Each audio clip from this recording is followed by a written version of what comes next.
हमने 201 रिकॉर्ड मांगे थे, उसमें से 91 हमको दिए। उसमें से एक लेटर था, वो लेटर प्रधानमंत्री को लिखा गया था 1962 में। 1962 में वो आदमी उत्तर प्रदेश में नैमिषारण्य नाम की जगह पे गया और उसकी वहाँ मुलाकात होती है कि साधु महात्मा से, और उस महात्मा से मिलने के बाद में वो चिट्ठी लिखता है पंडित नेहरू को कि मैं सुभाष चंद्र बोस से मिला हूँ, अभी आपको बता सकता नहीं वो कहाँ पर है, बट उनसे बात करके मुझे ये लगता है, उन्होंने मुझे समझ में जो आया कि वो अभी तक एलाइड पावर्स के एनिमी नंबर 1 है और कोई सीक्रेट प्रोटोकॉल है भारत सरकार का कि आप उनको उनके हैंडओवर करो। तो ये जो पूरी कहानी है कि नेताजी को हैंडओवर कर देंगे या कोई सीक्रेट प्रोटोकॉल है और ट्रांसफर ऑफ पावर है, इस सारी कहानियों की अगर ये गंगा जी है तो इनकी गंगोत्री है गुमनामी बाबा। दुनिया में सबसे बदनाम जो स्कैंडल पॉलिटिकल साइंस में माना जाता है, हिस्ट्री में, पॉलिटिक्स में, वो वाटर गेट स्कैंडल माना जाता है।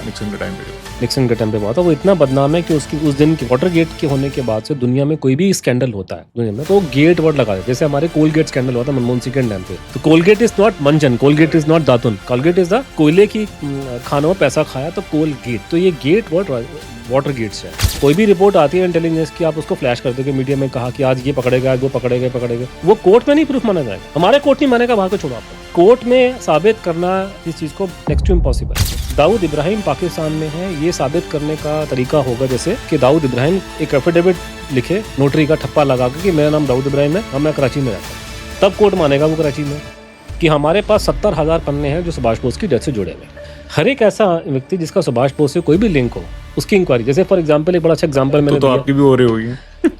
उस जमाने की बात कर रहा हूँ, उस जमाने में तो बिल्कुल करते।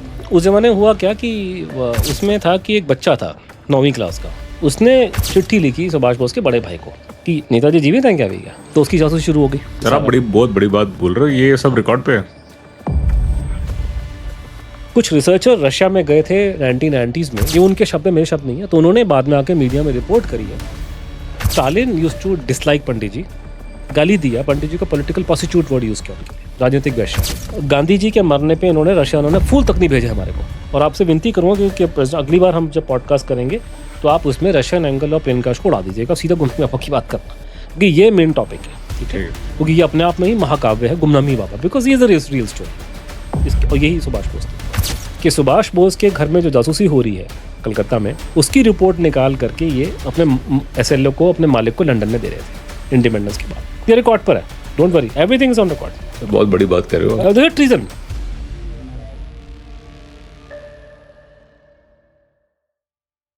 तो साल 2005 में मेरे साथ में कुछ और विक्रम जुड़ गए। हुआ क्या कि हम लोग, आपको याद होगा उस टाइम में नया इंटरनेट का दौर शुरू हुआ था। आजकल के बच्चे जो इंस्टा में देखें उनको पता नहीं कि हम लोगों ने क्या दिन बिताए बिना मोबाइल फ़ोन के और क्या ज़माना हम लोगों ने देखा है। तो उस टाइम पे एकदम से इंटरनेट आया तो सडनली याहू चैट रूम खुल गए। तो वो चमत्कार था ना उस ज़माने में। तो अब कोई किसी को फ़ौरन फ़ोन करते थे, हेलो हेलो हेलो ऐसे बोलते थे ना जोर जोर से। सडनली आपके पास में फैसिलिटी आ गई कि मैं दिल्ली, बॉम्बे, कलकत्ता, अमेरिका कहीं बैठा हूँ, आपको रियल टाइम में मैं चैट कर रहा हूँ। करेक्ट। तो Yahoo chat room was a magic for us. Correct. तो याहू चैट रूम्स में हम लोग इकट्ठे हुए, अलग अलग, कोई यहाँ, कोई वहाँ, कोई वहाँ, कोई देश विदेश में।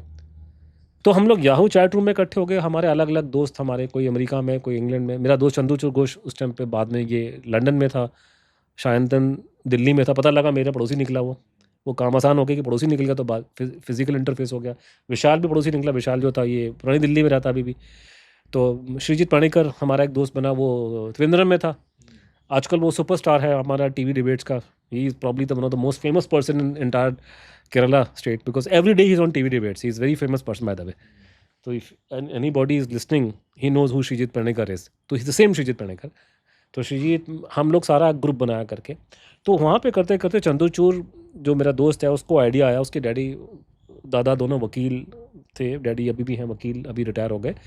और उसके grandfather was a member of parliament, he was with Subhash Bose in his party. तो उसने कहा कि अभी सूचना का आयोग, सूचना का अधिकार 2005 में लागू हुआ है, RTI, हम इसमें नेताजी का क्यों नहीं सवाल पूछते। तो उसको पहले मैंने मना किया, मैंने रिजेक्ट किया। मैंने कहा देख, ये गवर्नमेंट इस वाले केस पे नहीं बताएगी, ये सीक्रेट इशू है। और इतने तक मुझे भी आइडिया था कि गवर्नमेंट इस पर नहीं बताने वाली सूचना। तो बाद में मुझे लगा नहीं यार, एक्चुअली अगर वो नहीं बताएंगे वो ज़्यादा अच्छी खबर है। ट्राई करने में क्या जा रहा है। मीडिया में नेगेटिव खबर ज़्यादा चलती है, पॉजिटिव नहीं चलती है ना। पॉजिटिव खबरें कौन रिपोर्ट करता है, रिपोर्ट सिर्फ नेगेटिव आती है। तो मैंने कहा अल्टा अगर वो मना कर देंगे तो उल्टा अच्छी खबर है, हमारे लिए पब्लिसिटी हो जाएगी। तब हमने एक बड़ा चेंज किया। हमने कहा कि अब एक काम करेंगे, हम इतने साल से लड़ाई कर रहे हैं, लोगों से मिल रहे हैं, बातचीत कर रहे हैं, किसी को उसमें इंटरेस्ट नहीं है, केस खत्म हो चुका है। मुखर्जी कमीशन की रिपोर्ट आने वाली है, वो रिजेक्ट हो जाएगी, गवर्नमेंट उसको ध्यान देने वाली नहीं, हमें मालूम चल चुका था रिजेक्ट करने वाले, कांग्रेस की गवर्नमेंट वापस पावर में आ गई थी। तो हमने कहा एक काम करते कि नेताजी की बातों को करेगा नहीं, इसको हम अलग से इस केस को पूरा हम लोग इसको क्या कहते हैं ना कि मेक ओवर कर देते हैं, पूरा स्पिन इसको हम पूरा चेंज कर देंगे, पूरे ब्रांड चेंज कर देते हैं।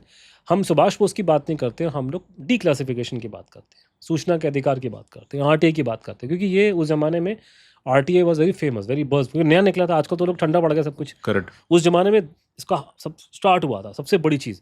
और लोग सूचना के अधिकार को यूज़ कर रहे थे सिर्फ अपनी पर्सनल बातों के लिए कि मेरी पेंशन क्यों रुक गई, मेरा ये क्यों हो गया। मैंने कहा नहीं, हम इसको नेशनल इंटरेस्ट के इशू पर उछालने वाले हैं, सुभाष बोस वाले हम इन सवाल पूछते हैं, इनको मना करने दीजिए, लेकिन इसको हम नेताजी की वजह से इसको इशू ऑफ ट्रांसपेरेंसी बना देंगे कि आपको सुभाष बोस में इंटरेस्ट हो ना हो, लेकिन आप आज के समय में ये कैसे बोल सकते हैं कि नेताजी की फाइल सीक्रेट हो। तो हमने ये मुद्दा बना करके हमने सूचना के अधिकार में हमने केस लगाना शुरू कर दिए उस बेसिस पे आप और सरकार ने हमको नेगेटिव आंसर देना शुरू कर दिया और सारी की सारी स्टोरी नेताजी जो है पहले पन्ने में आना शुरू हो गया उस ज़माने में। तो ऐसे हमने धीरे धीरे करते करते इस केस को हम आज की जो स्टेज में हम लोग लेकर आए। तो हमने जो पहला केस लगाया था तो हमने गृह मंत्रालय से कुछ रिकॉर्ड मांगे। तो गृह मंत्रालय ने हमको बोला नेशनल सिक्योरिटी हम आपको नहीं दे सकते, और वो हमने कंप्लेन कर दी सीआईसी में, क्योंकि एक सूचना के अधिकार में ये होता था कि अगर आप मान लीजिए किसी चीज़ से अगर आप खुश नहीं हैं, गवर्नमेंट को आपने सवाल पूछा, अगर आपको सवाल से आप सेटिस्फाई नहीं हो, you can make an appeal with in the government, और अगर अपील से भी खुश आप नहीं हैं तो आप सेंट्रल इन्फॉर्मेशन कमीशन में अपील कर सकते हो। हमें जो गवर्नमेंट ने आंसर जितना घटिया दिया था कि हमने डायरेक्टली सीआईसी में कंप्लेन कर दी कि ये लोग ढंग से आंसर नहीं दे रहे, नेशनल सिक्योरिटी की बात कर रहे हैं ऑल दैट।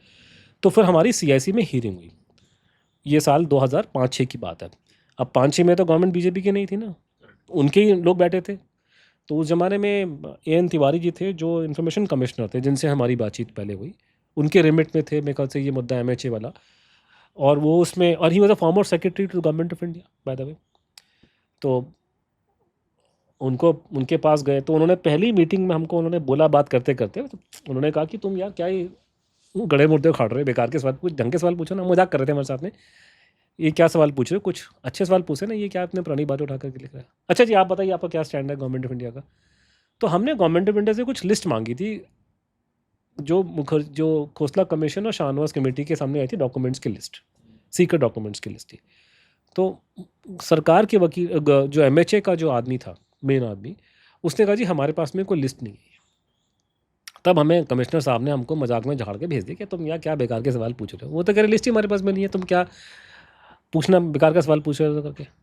तो चले गए। उसके बाद हमारी हियरिंग 7-8 दिन बाद फिर हुई उसी केस पे, ठीक है। तो 7-8 दिन बाद जब हियरिंग हुई तो मैंने सीक्रेट लिस्ट प्रोड्यूस कर दी।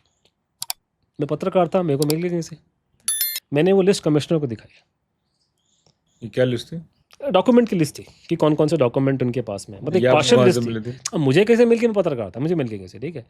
ये जो आपने बोला ना, तो वो जैसे ही वो लिस्ट मैंने उनको पकड़ाई यहाँ पे, तो वो गृह मंत्रालय का आदमी था, उसने कहा था ये तुम्हें कहाँ से मिली है। तो कमिश्नर साहब ने पकड़ लिया कि तू तो लास्ट टाइम कह रहा था मुझे कि तुम्हारे पास में इन्फॉर्मेशन है नहीं है, लिस्ट नहीं है, तू कैसे कह रहा है कि ये लिस्ट तेरे पास कहाँ से आई। उसके बाद जो उन्होंने उसको बेइज्जती करी हमारे सामने, वो ज़िंदगी भर तक मैं कहा बुढ़ापे में रोएगा सुन करके।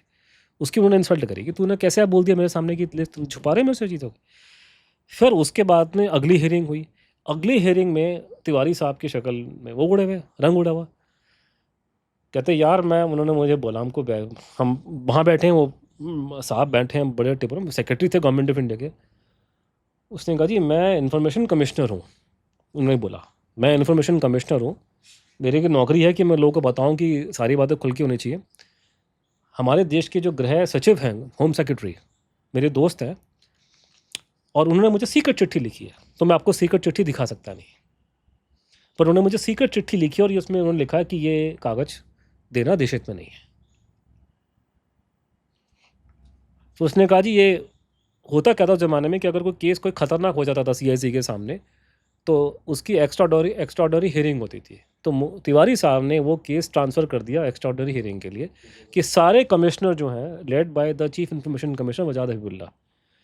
तो उसने कहा जी ये 5 बेंच की बेस्ट हियरिंग में जाएगा और ये अवेलेबल है बाय ऑर्डर, पीडीएफ मिल जाएगा आपको। अच्छा ठीक है। मैं कोई सारी बातें रिकॉर्ड पर हैं, फिर चिंता मत करो, सब कुछ रिकॉर्ड पर है, एक चीज़ रिकॉर्ड पे।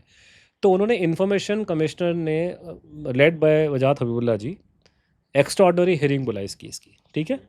तो वजाद साहब थे, उसमें प्रोफेसर अंसारी थे जामिया के, इंफॉर्मेशन कमिश्नर थे, तिवारी साहब former secretary government of India, Padma Subramaniam madam, I think she was also government secretary retired, then doctor OP Kejriwal. Doctor OP Kejriwal was the former director of the Nehru Memorial Library, and he was the former editor of the Mahatma Gandhi collected works. Now these are very renowned names, and all of them are in the Congress time. This is not BJP time. I'm talking about 2005ish.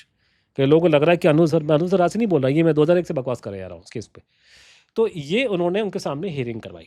ठीक है, जब hearing हुई तो it is almost a judicial quasi judicial क्योंकि उनके chief information commissioner का जो रुतबा, जो स्टैंडिंग है वारंट ऑफ विजिटेंस में, वो दिल्ली हाई कोर्ट के जज के बराबर माना जाता है.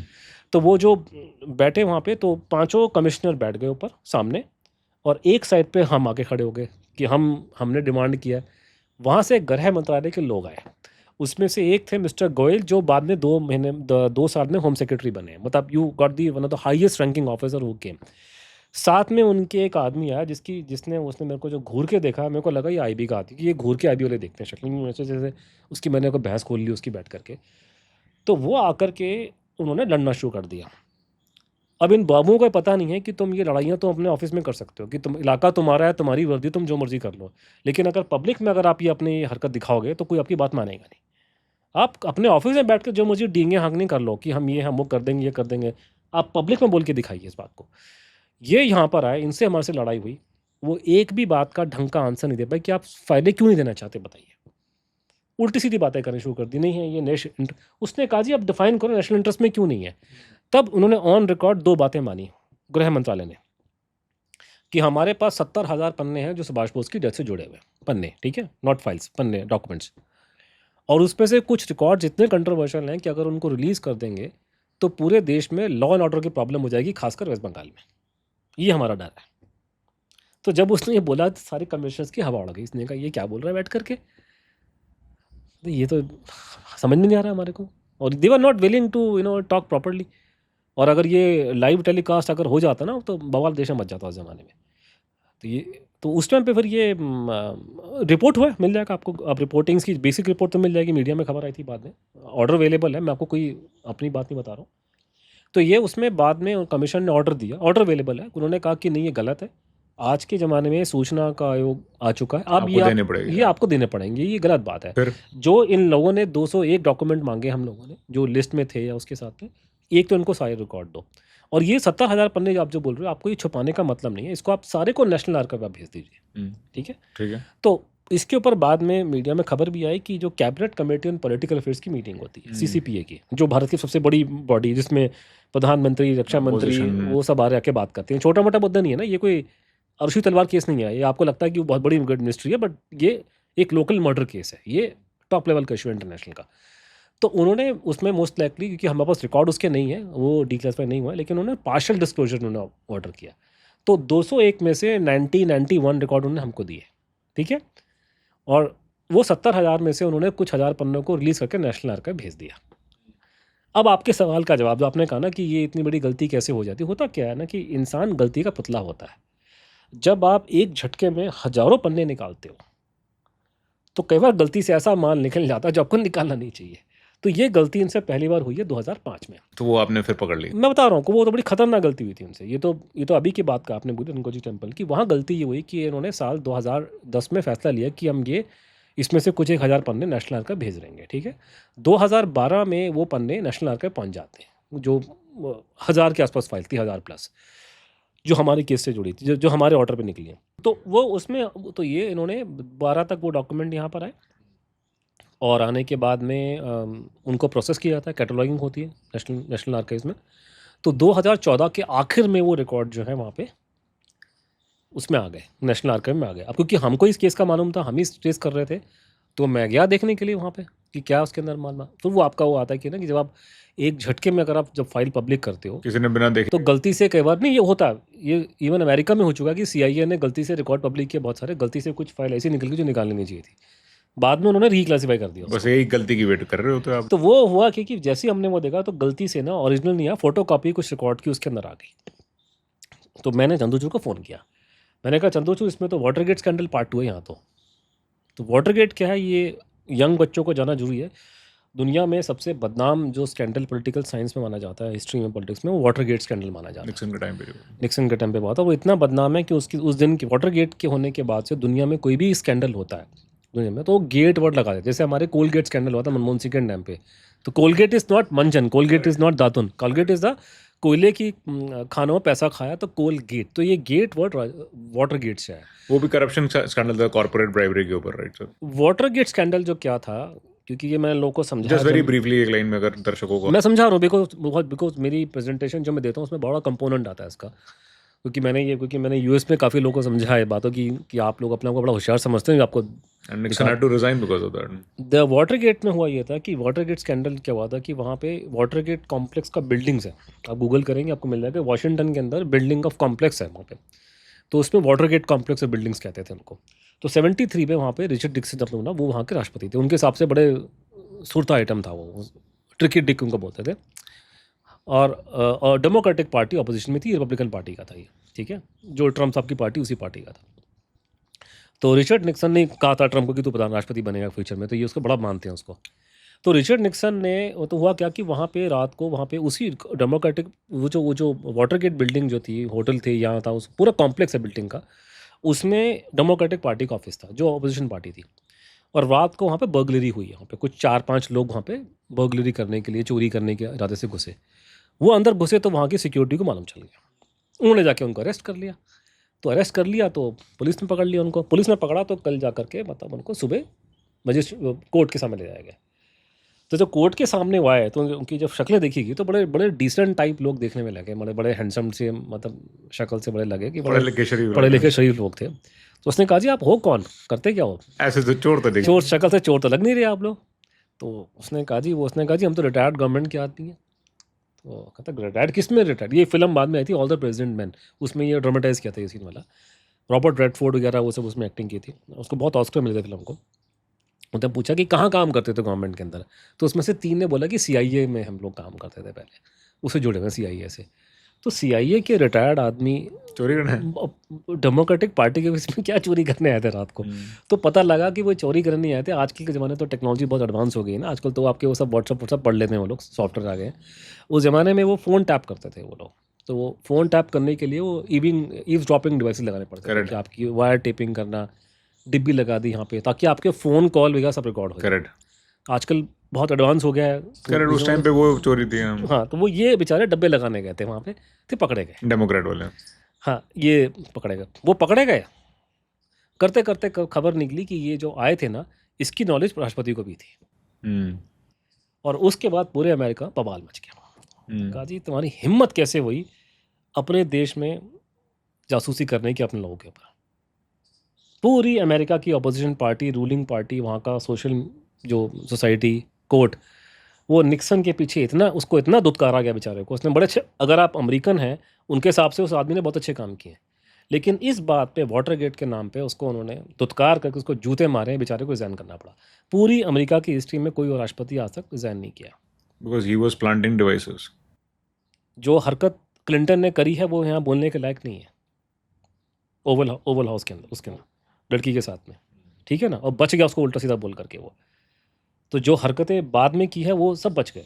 वो बेचारा सिर्फ इतनी सी बात पे, मैं इसलिए बेचारा वर्ड यूज़ कर रहा हूँ, जब मैंने ये बात को मैंने बोला भी था पहले कई जगह, मैंने उसको US में जब मैं प्रेजेंटेशन देने गया था, वहाँ मैं लोगों को बोला, अपनी सारी इंडियन अमेरिकन बैठे थे, मैंने कहा तुम बेवकूफ़ आदमी, तुम लोगों ने ये जो 4 बंदे भेजे थे उनको हमारे पास क्यों नहीं भेजा एडवांस ट्रेनिंग के लिए दिल्ली में? हम इस चीज़ के उस्ताद हैं डिब्बी लगाने के, ये क्या बड़ी बात है इसमें डिब्बी लगाना?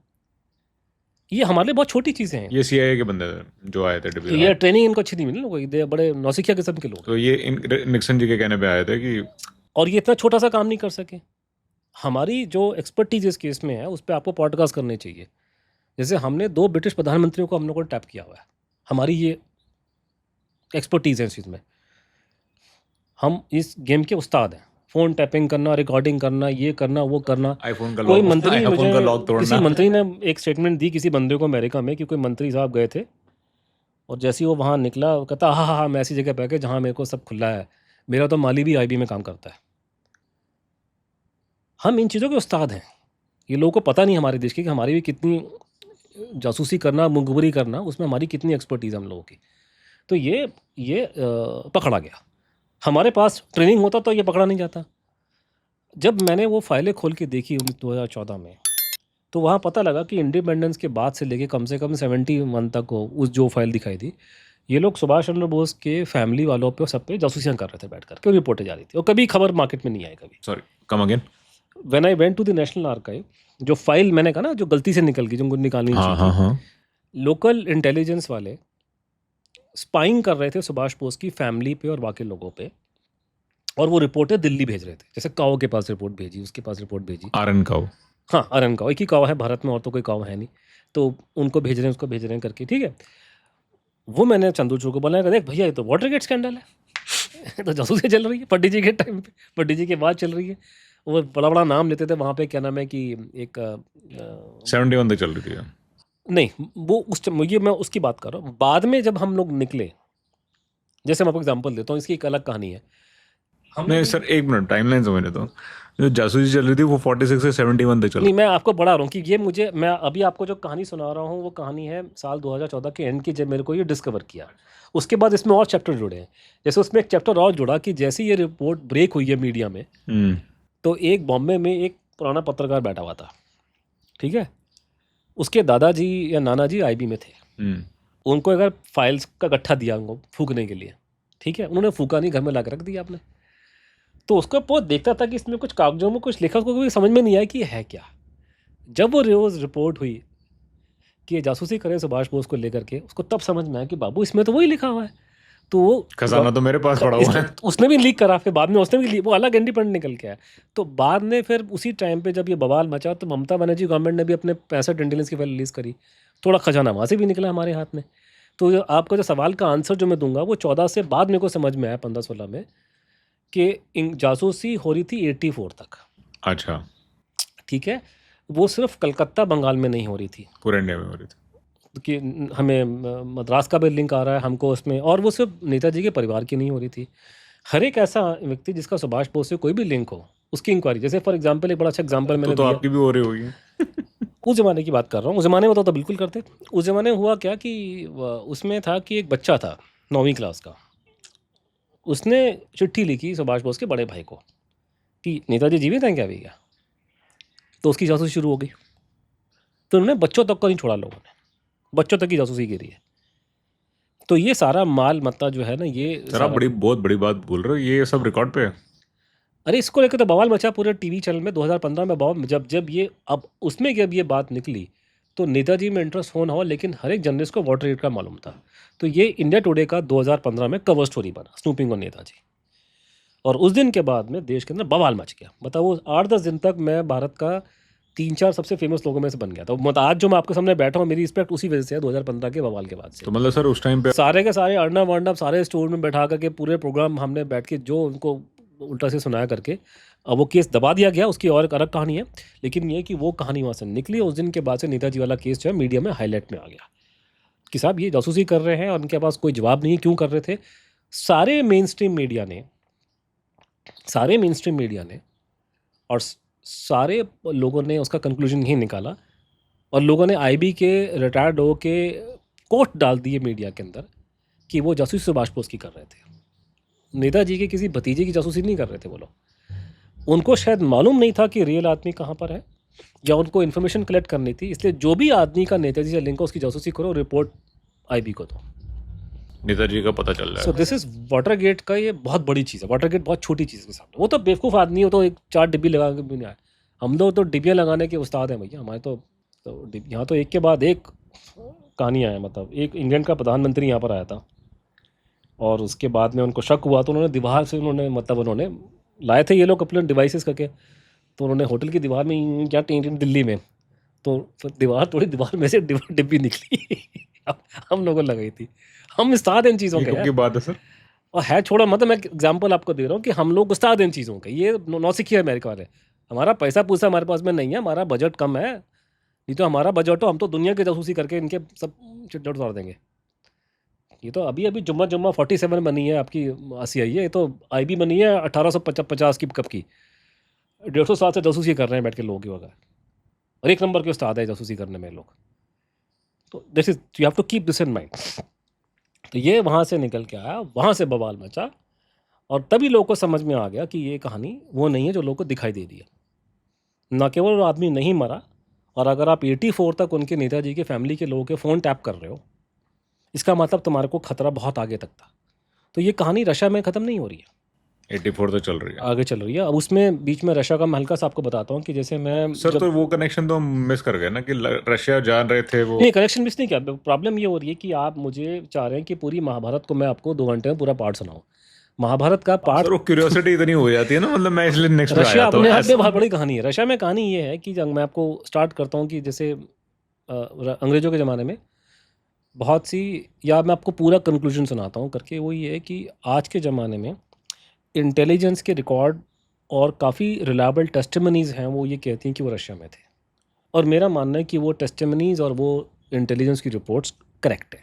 कब से कब तक थे आपके हिसाब से? रशिया में थे। जैसे आपको मैं उसका एक एग्जांपल और घुमा के देता हूँ कि एक रिपोर्ट का जिक्र देता हूँ आपको। जैसे फॉर एग्जांपल उसकी कहानी ये है, 1900 जब मुखर्जी कमीशन बैठा हुआ था, तो मुखर्जी कमीशन के सामने अप्रोच किया, उन्होंने बोला कि हमें अमेरिकन मटेरियल चाहिए सुभाष बोस के बारे में, उनकी डेथ के बारे में, जो उन्होंने इंक्वायरी की थी तब। जो भी उनको नहीं मालूम था उस टाइम पे इसके बारे में, लेकिन उनको कि अमेरिका से रिकॉर्ड लेने चाहिए। तो उन्होंने भारत सरकार को पूछा, सरकार ने कोई जवाब नहीं दिया। बाद में इन्होंने शायद कमीशन ने गवर्नमेंट को बोला, कमीशन ने अमेरिकन एम्बेसी को दिल्ली में पूछा इस केस के बारे में। तो एम्बेसी के लोगों ने बड़ा अच्छा आंसर दिया। उन्होंने बोला कि जितने हमारे जो डीक्लासिफाइड रिकॉर्ड्स हैं अमेरिका में, वो हमारे देश के अलग अलग आर्काइव्स में अवेलेबल हैं। खासकर हमारा जो नारा, जो नेशनल आर्काइव्स अमेरिका का मैरीलैंड में, वाशिंगटन के पास पड़ता है, वहाँ पर अवेलेबल है। आप वहाँ किसी रिसर्चर को बोल करके वहाँ, और या वहाँ पे जाके आप रिकॉर्ड रूम में जाके देख सकते हैं। पब्लिक रिकॉर्ड रूम में भी गया वहाँ पे, पासपोर्ट दिखा के जो आपको घूमने, नेशनल आर्काइव है, anybody can go, even foreigners can go, उसमें कोई सीक्रेट नहीं है। इनफैक्ट CIA का अलग कमरा बना है, आप जाइए, वो रिकॉर्ड देते हैं आपको। मैं लेकर के, हाँ, पासपोर्ट की कॉपी आपकी रख लेंगे अपने पास में, लेकिन रिकॉर्ड दिखाते हैं आपको वो लोग। तो उसने कहा आप वहाँ के देख सकते हैं। दूसरे की जो उन्होंने बोला कि जो सीक्रेट रिकॉर्ड्स हैं अमेरिकन गवर्नमेंट के, वो अप्रोच अगर आपको चाहिए तो हमारी कंट्री में FOIA चलता है, फ्रीडम ऑफ इन्फॉर्मेशन एक्ट, जो वहाँ का RTI है, वो उसके अंतर्गत आप हमें अप्रोच कर सकते हैं सीक्रेट के लिए। तो जब ये इन्होंने आंसर दिया, तो मुखर्जी कमीशन के पास गवर्नमेंट ऑफ इंडिया ने बोला, तो मुखर्जी कमीशन ने इन्होंने बोला कि जो FOIA है उसमें से इन्फॉर्मेशन निकालना बड़ा मुश्किल होता है, क्योंकि उसमें आपको बताना पड़ता है कि आपको कौन सी सीक्रेट फाइल चाहिए, आपको कौन सा सीक्रेट रिकॉर्ड चाहिए। जो रिकॉर्ड ही सीक्रेट है उसके बारे में आपको कैसे बताऊंगा मैं। तो बोला, अब वो ठीक भी करे कि FOIA में डॉक्यूमेंट निकालना बड़ा मुश्किल है। ये भारत सरकार ने मुखर्जी कमीशन को बोल के हाथ खड़े कर दिए। तब मुखर्जी कमीशन ने कहा कि उन्होंने भी FOIA को उसको छोड़ दिया। उन्होंने कहा कि एक आप काम कीजिए कि आप जो वहाँ पे किसी रिसर्चर को हायर कीजिए, कोई इंडियन स्टूडेंट आपको मिल जाता है पूरे अमेरिका में, उसको बोल करके उसको बोलिए कि नेताजी के नाम पे, देश के लिए नाम पे थोड़ी रिसर्च करके वहाँ पे रिकॉर्ड चेक करें, और हम थोड़ा सा पैसा इन्यूमरेशन देने को भी तैयार हैं। ये बात उन्होंने बोली, ठीक है। मुखर्जी कमीशन ने, 2002 की बात होगी, 2002 से लेके 2005 तक मुखर्जी कमीशन की रिपोर्ट जब सबमिट हुई है, भारत सरकार का विदेश मंत्रालय, और वो विदेश मंत्रालय जिसमें मेरे ख्याल से हर एक दूसरे आदमी के बच्चे अमेरिका में बैठे हैं आज के दिन में, और जिस देश की पूरी एलीट क्लास के खानदान अमेरिका में सेटल हो चुके हैं, ये लोग एक रिसर्चर नहीं ढूंढ सके वहाँ से। Can you believe that? Bharat सरकार, विदेश मंत्रालय अमेरिका में एक रिसर्चर नहीं ढूंढ सका। $500 में रिसर्चर की लिस्ट आपको मिल जाएगी। आपको हमने खुद हायर किया $500 में, एक पर डे के हिसाब से। एक इंडियन नहीं मिला उनको अमेरिका में रिसर्च करने के लिए सुभाष बोस के नाम पे। तुम्हारे खानदान के जो बच्चे बैठे उनसे पूछो ना इंक्वायरी करने के लिए, क्या करने का वहाँ पे, किस लिए सेटल हो रखे हो। Number 1, FOIA, freedom of information act में इंफॉर्मेशन नहीं मिलती है। मैं उस ज़माने में भी, आज के दिन में दिल्ली मेट्रो में घूमता हूँ, मेरी ये औकात ये है, ठीक है। 5 में मेट्रो थी, हाँ मेट्रो थी, कम थी, आजकल ज़्यादा हो गई है। हमने, चंद्रचूड़ ने, मैंने दिल्ली में बैठे बैठे 2 CIA के सीक्रेट रिकॉर्ड ट्रैक कर लिए रिसर्च से। ये विदेश मंत्रालय आपको कह रहा है कि हम नहीं कर सकते। मैं 2% का कीड़ा, और मैं बैठ के मैंने 2 सीक्रेट रिकॉर्ड CIA के ट्रैक कर लिए। अमेरिकन FOI के अंदर मैंने अपनी अप्रोच किया उनको कि मुझे रिकॉर्ड दिए जाए। उन्होंने आंसर दिया कि नेशनल सिक्योरिटी ऑफ अमेरिका। ये रिकॉर्ड पर सारे पड़े मेरे पास में। मेरा डाकिया पागल हो गया था, जो डाकिया डाक लाया ना, वो आता है, अभी तो डाकिया आते नहीं है, वो देख रहा है कि चिट्ठियाँ आ रही हैं, ऊपर लिखा हुआ है from the policy manager what ever CIA Washington DC। उसने कहा, जी ये क्या आदमी कौन है, मेरे बारे में पूरी फाइल बना रखी, क्योंकि लगता है क्योंकि डाकिया ने रिपोर्ट क्या होगा, इस बाबू घर में CIA की चिट्ठियाँ आती हैं। क्योंकि मेरे को चिट्ठी है ना, वो लंबा प्रोसेस चलता है कि आप उनको चिट्ठी लिखोगे, फिर वो आंसर आएगा कि आप वेटिंग लिस्ट में, ये वो, तो बड़े अभी पड़े मेरे पास में, कागज़ वागज़ पोस्ट कर दूंगा। डाले भी थे बीच में मैंने एक बार। तो वो मुझे चिट्ठियाँ थे ये इन्होंने मेरे को, पर वो उन्होंने बोला कि नेशनल सिक्योरिटी ऑफ अमेरिका हम नहीं दे सकते आपको, जो उनके वहाँ पे कानून है। फिर वहाँ पे भी एक अपील का प्रोसेस होता है कि आप अपेलेट पैनल बैठता है उनका, पैनल को अपील कर सकते हैं आप लोग CIA के अंदर ही। तो मैंने उनको अपील किया, हम लोगों ने चिट्ठी उनको लिखी, हमने अपील में अपने रीज़निंग दिया कि हमारा इंडिया में बहुत इनको मानते हैं और आपकी कंट्री में बहुत से लोग हैं जो इंडियन ऑरिजिन के, तो उनको बहुत अच्छा फील करेंगे। और आई थिंक मैंने ये मेंशन किया था कि 2 ही चीज़ें हैं जो आपके लिए सेंसिटिव है, हमारे लिए को मतलब कि हम तो इंटेलिजेंस के आदमी है नहीं, कि आप 2 ही सेंसिटिव चीज़ होती हैं। एक तो इन्फॉर्मेशन सोर्स का नाम नहीं बताना है, कौन जासूस कौन है आपका। मुझे मतलब नहीं कि मैं इंटेलिजेंस का आदमी नहीं है, मुझे मैं तो रिसर्चर आदमी हूँ।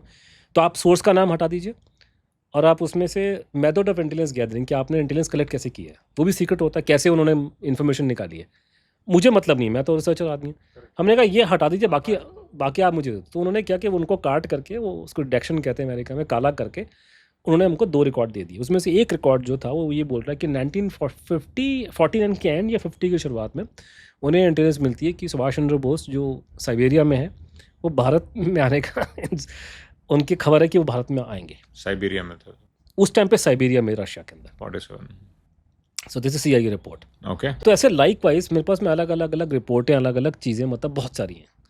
तो मेरे लिए उसका कोई मेरे को आप पूछोगे भाई अनुज आपका मानना क्या, मेरा मानना है कि सुभाष चंद्र बोस 45 के बाद में कोई प्लेन क्रैश नहीं हुआ, डेथ नहीं हुई, वो रशिया में थे। Then why government of India is not willing to pay attention to this thing? This is the problem, the government has double standards. आपको याद होगा, अभी तो बंद कर दिया, लेकिन हर 1 साल में ये लोग इंटेलिजेंस की रिपोर्ट का डॉजिया बना के देते थे पाकिस्तान को, और ये बोलते थे कि दाऊद इब्राहिम पाकिस्तान में है। और पाकिस्तान गवर्नमेंट क्या करती थी, उनके पास वही कोर्ट सिस्टम है कि वही भी अंग्रेजों के बना, हम भी अंग्रेजों के बनाए हुए। वो अपने कोर्ट में जाकर बोलते हैं, कोर्ट कचहरी में इंटेलिजेंस की रिपोर्ट्स को एविडेंस नहीं माना जाता, लेकिन हम बना के देते हैं। हमें पता है कि भैया वो नहीं मानेंगे, लेकिन आप बना के दे रहे हो उनको। कोई भी रिपोर्ट आती है इंटेलिजेंस की, आप उसको फ्लैश कर दोगे मीडिया में, कहा कि आज ये पकड़े गए, आज वो पकड़े गए, वो कोर्ट में नहीं प्रूफ माना जाएगा। हमारे कोर्ट नहीं मानेगा, बाहर को छोड़ो आप लोग। कोर्ट में साबित करना इस चीज़ को नेक्स्ट टू इम्पॉसिबल है। दाऊद इब्राहिम पाकिस्तान में है, ये साबित करने का तरीका होगा जैसे कि दाऊद इब्राहिम एक एफिडेविट लिखे नोटरी का ठप्पा लगा के कि मेरा नाम दाऊद इब्राहिम है और मैं कराची में रहता हूँ, तब कोर्ट मानेगा वो कराची में। ऐसा तो मानेगा इंडिया नहीं। की कोर्ट, हाँ, इंडिया की अगर पाकिस्तान में मान जाएगा, लेकिन उनको कोर्ट का ठप्पा चाहिए। उनको कोर्ट में साबित करना बड़ा मुश्किल होता है चीज़ों को। अब अमेरिकन जब गए थे, आपने बिन लादेन के पीछे अबोटाबाद में, तो कौन से कोर्ट का वो लेके गए थे, वारंट लेके? ये सब तमाशा। हम भी नहीं जाते ना, हम भी तो डिक्लेयर कर देते ना कि फ़ौज ने बंदों को मार दिया, वो आतंकवादी थे, वहाँ के पाकिस्तान से आए थे। मेरे पास में कौन सा एविडेंस है? लेकिन एविडेंस है, लेकिन वो कोर्ट कचहरी के उससे एविडेंस लीगल पॉइंट से वो एडमिसिबल नहीं होगा। तो नेताजी का वही केस है कि आपको दिखाई दे रहा है ही इज़ देयर, बट आप उसको टेक्निकल लीगल ग्राउंड पर उसको रिजेक्ट कर रहे हैं। और ये आपका दोगलापन है कि जब आपको सूट करेगा तो आप इन्हीं चीज़ को यूज़ करोगे, जब सूट नहीं करेगा तो हम इसको नहीं मानते। मैं आपको एग्जांपल देता हूँ उसका, लाके then will come to the thing कि रशिया एंड एंगल में देन हम कर क्या सकते हैं। नहीं, और ये मेरे को बताइए कि आपके हिसाब से वो रशिया में कब तक थे? मैं उस पर आऊँगा, वो थर्ड में कवर हो जाएगा अपने, क्योंकि जो कन्वेंशनल थ्योरी है वो ये कहती है कि वो रशिया में थे, और जो सुब्रमण्यम स्वामी जी बोलते हैं पब्लिकली कि वो रशिया में थे, वो प्लेन क्रैश में नहीं मरे, रशिया में थे। ठीक है, उनको प्लेन क्रैश के बारे में उनको नहीं पता, लेकिन प्लेन क्रैश में नहीं थे, वो वहाँ पे थे, और लोग भी बोलते हैं। और उनको वहाँ पे उनको जेल में डाल दिया, साइबेरियन गुलाग में, और पंडित जी के कहने पे उनको मार दिया गया स्टालिन ने।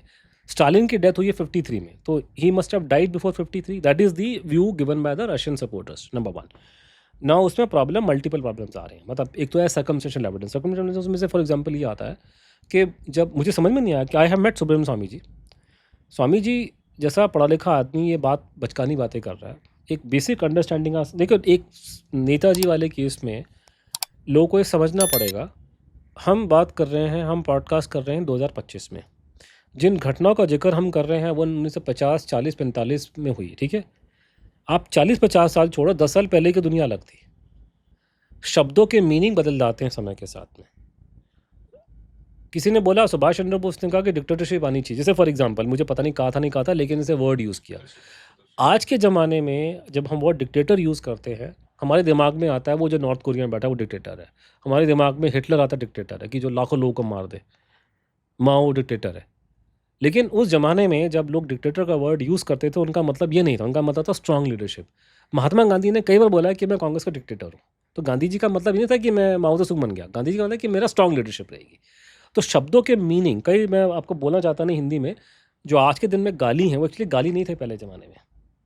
जिसको लड़का वर्ड यूज़ करते हैं हिंदी में, गाली है दिल्ली में, वो यूपी के अंदर वो उसका मतलब लड़का होता है, बात समझ के मैं कौन सा वर्ड का नाम, समय काल परिस्थिति के हिसाब से शब्दों की मीनिंग। जैसे सुभाष बोस ने कहा कि मैं कांग्रेस के लेफ्ट विंग का आदमी हूँ, आपने कहा जी सुभाष चंद्र बोस लेफ्टिस्ट थे और वो फॉरवर्ड ब्लॉक जो पार्टी है वो सारी कम्युनिस्टों की पार्टी। आप कंफ्यूज कर रहे हैं कि उनका मतलब लेफ्ट का मतलब क्या था, नंबर एक। दूसरा है कि जो फॉरवर्ड ब्लॉक आज वाली है ये वो नेताजी की फॉरवर्ड ब्लॉक नहीं है, ये कम्युनिस्ट पार्टी है। सुभाष बोस की फॉरवर्ड ब्लॉक कम्युनिस्ट पार्टी नहीं थी। तो लोगों को ये ध्यान रखना पड़ेगा कि समय काल परिस्थिति में सिचुएशन, आज के दिन में रशिया मतलब हमारा दोस्त, पुतिन यूएसएसआर हमारा दोस्त, लेकिन रशिया से हमारे संबंध अच्छे नहीं थे शुरुआत में। भारत का ये एक बहुत बड़ा इशू है। पहला एम्बेसडर कौन था रशिया में यूएसएसआर के अंदर इंडिपेंडेंस बनने के साथ? पहला तो ऑलरेडी हमारे केपीएस मेनन थे जो चाइना के एम्बेसडर बन चुके थे अंग्रेजों के ज़माने में, ठीक है। पहला एम्बेसडर जब आज़ाद भारत की सरकार बनी है 47 में, पहला एम्बेसडर कौन सी कंट्री में गया? यूएसएसआर के अंदर। कौन था वो? पंडित जी की बहन विजयलक्ष्मी पंडित जी, ठीक है। उनके बारे में बहुत कंट्रोवर्सीज है, लोगों ने कहते हैं कि सुभाष बोस के बारे में, लेकिन रिकॉर्ड पे नहीं है, तो मैं उसके बात वो एक अलग कहानी है, कभी डिटेल में बात करेंगे तो डिस्कस करेंगे उसको, पर उस पर एक एंगल है उसमें। तो लक्ष्मी पंडित जी, जो विजयलक्ष्मी पंडित जी थी, स्टालिन ने उनको एक बार भी मीटिंग नहीं करी। He did not grant her access, क्योंकि वो पंडित जी उसी टाइम पे अमेरिका में गया, तो क्योंकि पंडित जी का स्टैचर बहुत बड़ा था, पूरे अमेरिका में लोग उनको मिलने आए, हॉलीवुड में गए तो उनको एक्टर मिलने आए। कैनेडी के साथ क्लोज फ्रेंडशिप थी। कैनेडी तो बात की बात करो, मैं तो बात कर रहा हूँ बिल्कुल आपके 49 की। कैनेडी तो बाद में 20 साल बाद आया था, पंडित जी बुढ़े हो चुके थे, उसके बाद बुढ़ापे के बाद उनके जलवे जो थे वो छा गए थे मीडिया में, आपको पता है। तो ये उस जमाने पंडित जी, मैं वहाँ गया था वो अपने वॉल स्ट्रीट में, तो वॉल स्ट्रीट में आप जाएंगे ना अमेरिका में, तो न्यूयॉर्क में, तो वॉल स्ट्रीट में वो सड़क पेवमेंट में उन्होंने लोगों के नाम लिखे हैं, कौन कौन बड़े आदमी आए। तो मैंने वहाँ देखा चाचा नेहरू का नाम भी लिखा था हमारे, बड़ी खुशी हुई देख करके मेरे को। ऐसी थोड़ा ना प्ले बॉय में इंटरव्यू छपा हमारे पंडित जी की, प्ले बॉय में बड़े बड़े लोग के इंटरव्यू छपते थे उस ज़माने में। तो 60s में पंडित जी का इंटरव्यू छपा प्ले बॉय में, कंट्रोवर्सी हुई थी, लेकिन वो अलग छोड़ा था कि play boy was very very well known magazine थे। किसी छोटे मोटे आदमी का इंटरव्यू नहीं छापे थे वो लोग। मोदी जी का इंटरव्यू नहीं छपेगा उसके अंदर प्ले बॉय में, उनकी वो इमेज नहीं उनकी। अगर पंडित जी का इंटरव्यू छाप रहे हैं को सोच समझ के छाप रहे हैं। तो पंडित जी इंटरनेशनल लेवल के आदमी थे, वो उनके जैसा जलवे वाला प्रधानमंत्री देश में हमारे में कोई डिस्प्यूट नहीं है, का कोई स्टैंडिंग नहीं होता। आजकल के ज़माने में ट्विटर फेसबुक नहीं था उस ज़माने में, नहीं था। अगर होता तो फिर आप देखते कि क्या क्या माशाल्लाह वहाँ की खबरें उस ज़माने की, मैं पढ़ के सब आपको डॉक्यूमेंट ब्रिटिश गवर्नमेंट के, जैसे ये था ना कि एक, चलिए सर कोई बात नहीं वो एक अलग टॉपिक हो जाएगा, मैं उस पर रशिया स्वर्गवासी आदमी के बारे में क्या बात करें। नहीं, मैं आपको तारीफ कर रहा हूँ, मैं तो कह रहा हूँ बड़े उनके जलवे बड़े ज़बरदस्त थे। पंडित जी बहुत बड़े आदमी थे। तो पंडित जी क्या इतना नाम था, तो विजयलक्ष्मी पंडित जी को उन्होंने स्टालिन ने मिलने से मना कर दिया जी, ठीक है। उसके बाद में पहला जो हमारा उसके बाद गया था राधाकृष्णन जी, सर्वपल्ली राधाकृष्णन जी। उनके बारे में बड़ी कंट्रोवर्सीज है, मुझे पता नहीं कितनी सच झूठ है, लेकिन उनके बारे में कंट्रोवर्सीज है कि उसको सुभाष बोस के बारे में मालूम चल गया और लोगों ने एलिगेशन लगाया कि इसी वजह से राष्ट्रपति बना हमारा हुआ, उपराष्ट्रपति बना पहले। नहीं तो वो टीचर्स डे वगैरह फलान ठमकाना करके वो सारा कहते हैं कि ये इसका रीज़न बेसिकली ये था, लोग कहते हैं ऐसा करके। एक ये था, हाँ, क्योंकि वो आदमी हमारा एम्बेसडर था ना, पहले तो कोई फ्रीडम सर्कल में तो था नहीं, वो बड़े दार्शनिक थे, ठीक है। अंग्रेजी बोलने वाले बहुत बैठे हैं यहाँ पे, दिल्ली में जाइए, दिल्ली में IISc है, बहुत अच्छी अंग्रेजी बोलने वाले मिल जाएंगे आपको, बड़े बड़े भाषणबाजी वाले, पर उसके लिए आपको प्रेसिडेंट नहीं बनाएंगे वो लोग। तो he was president because he was our ambassador to Russia. अभी सुना आपने कभी कोई आदमी भारत का एम्बेसडर ऑफ फॉरेन कंट्री में जैसे ही निकल के आए वहाँ से सडनली उसके लिए आपने पोस्ट क्रिएट कर दी वाइस प्रेसिडेंट की, पहला भारत रत्न भी उसको मिला, उसके बाद में फिर पहला वो टीचर्स डे उसके नाम से डिक्लेयर हो गया।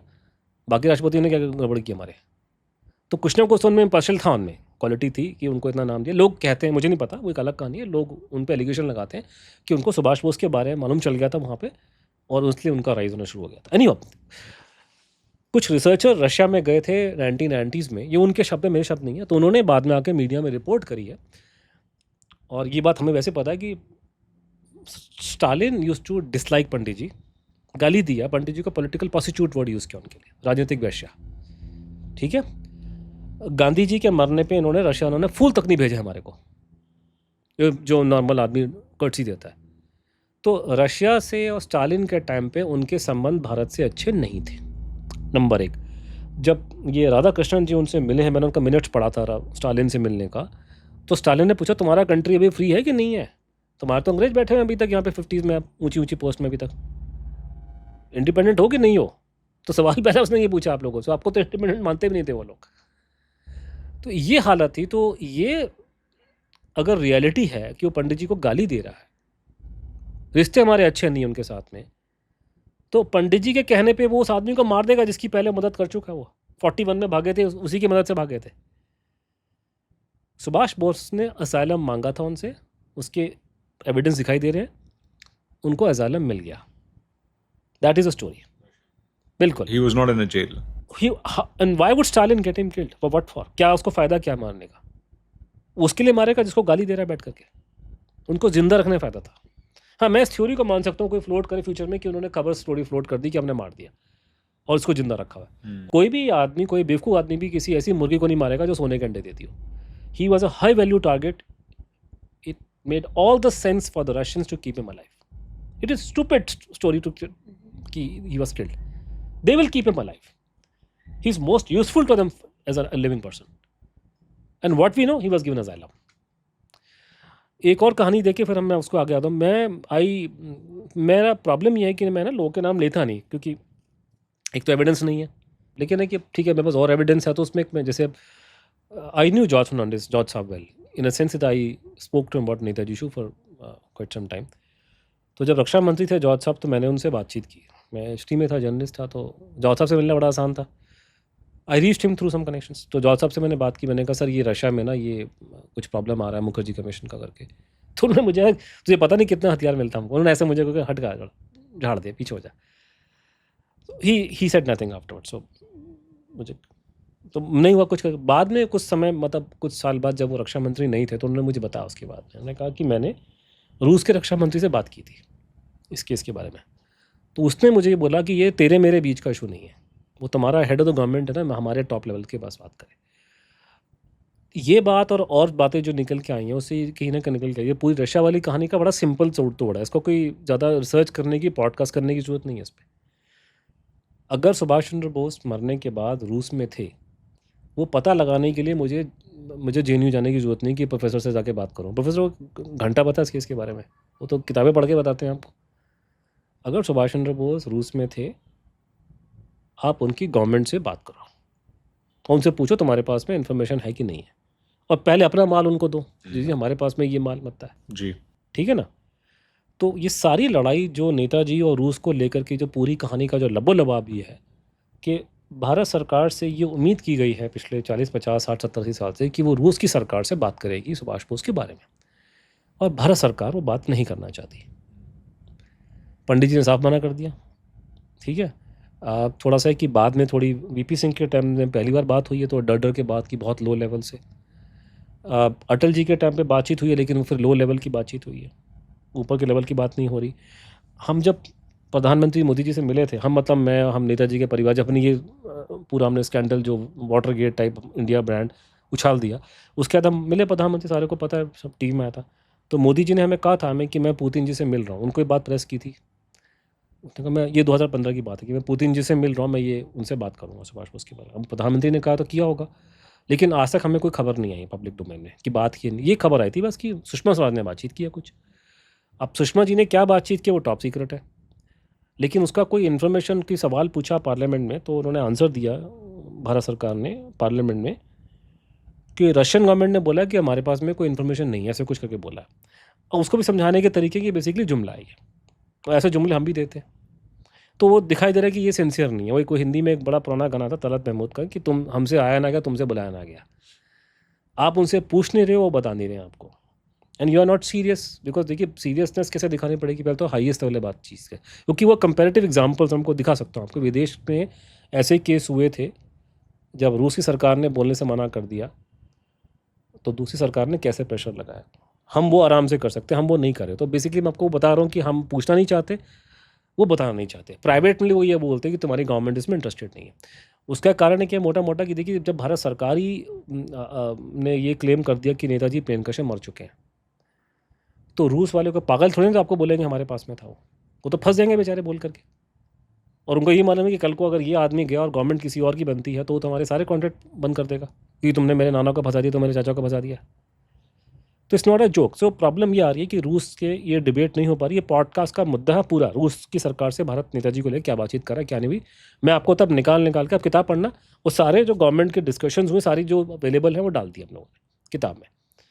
बड़ा सही मुद्दा है कि सुभाष बोस का प्लान था, रूस जाने क्या है, प्लान नहीं है, अगर अजाइलम मांगा तो क्या प्रूफ है, नेताजी ने क्या चिट्ठी लिखी थी रशिया के एम्बेसडर को, सब कुछ है, डाटा सब कुछ अवेलेबल है। तो ओनली प्रॉब्लम है कि हम जिस समाज में रहते हैं, लोगों के पास में पढ़ने का टाइम नहीं है किताबें।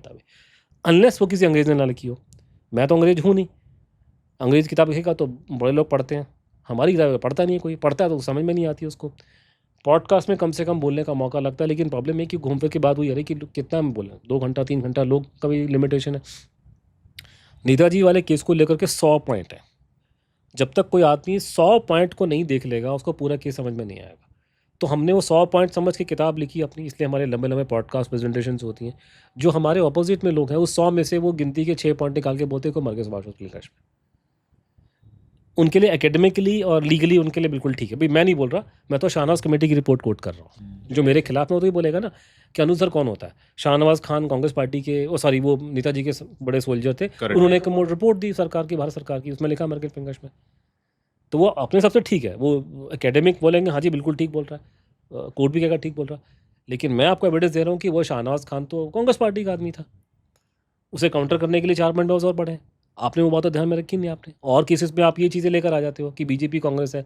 जस्टिस लोया वाला केस क्या हुआ था कि जज लोया की डेथ होने के बाद में जो पोस्टमार्टम की रिपोर्ट आई है, जो उसके अपोजिट में थे कांग्रेस वालों ने मना कर दी कि हम रिपोर्ट को नहीं मानते क्योंकि पूरी महाराष्ट्र सरकार बीजेपी की है।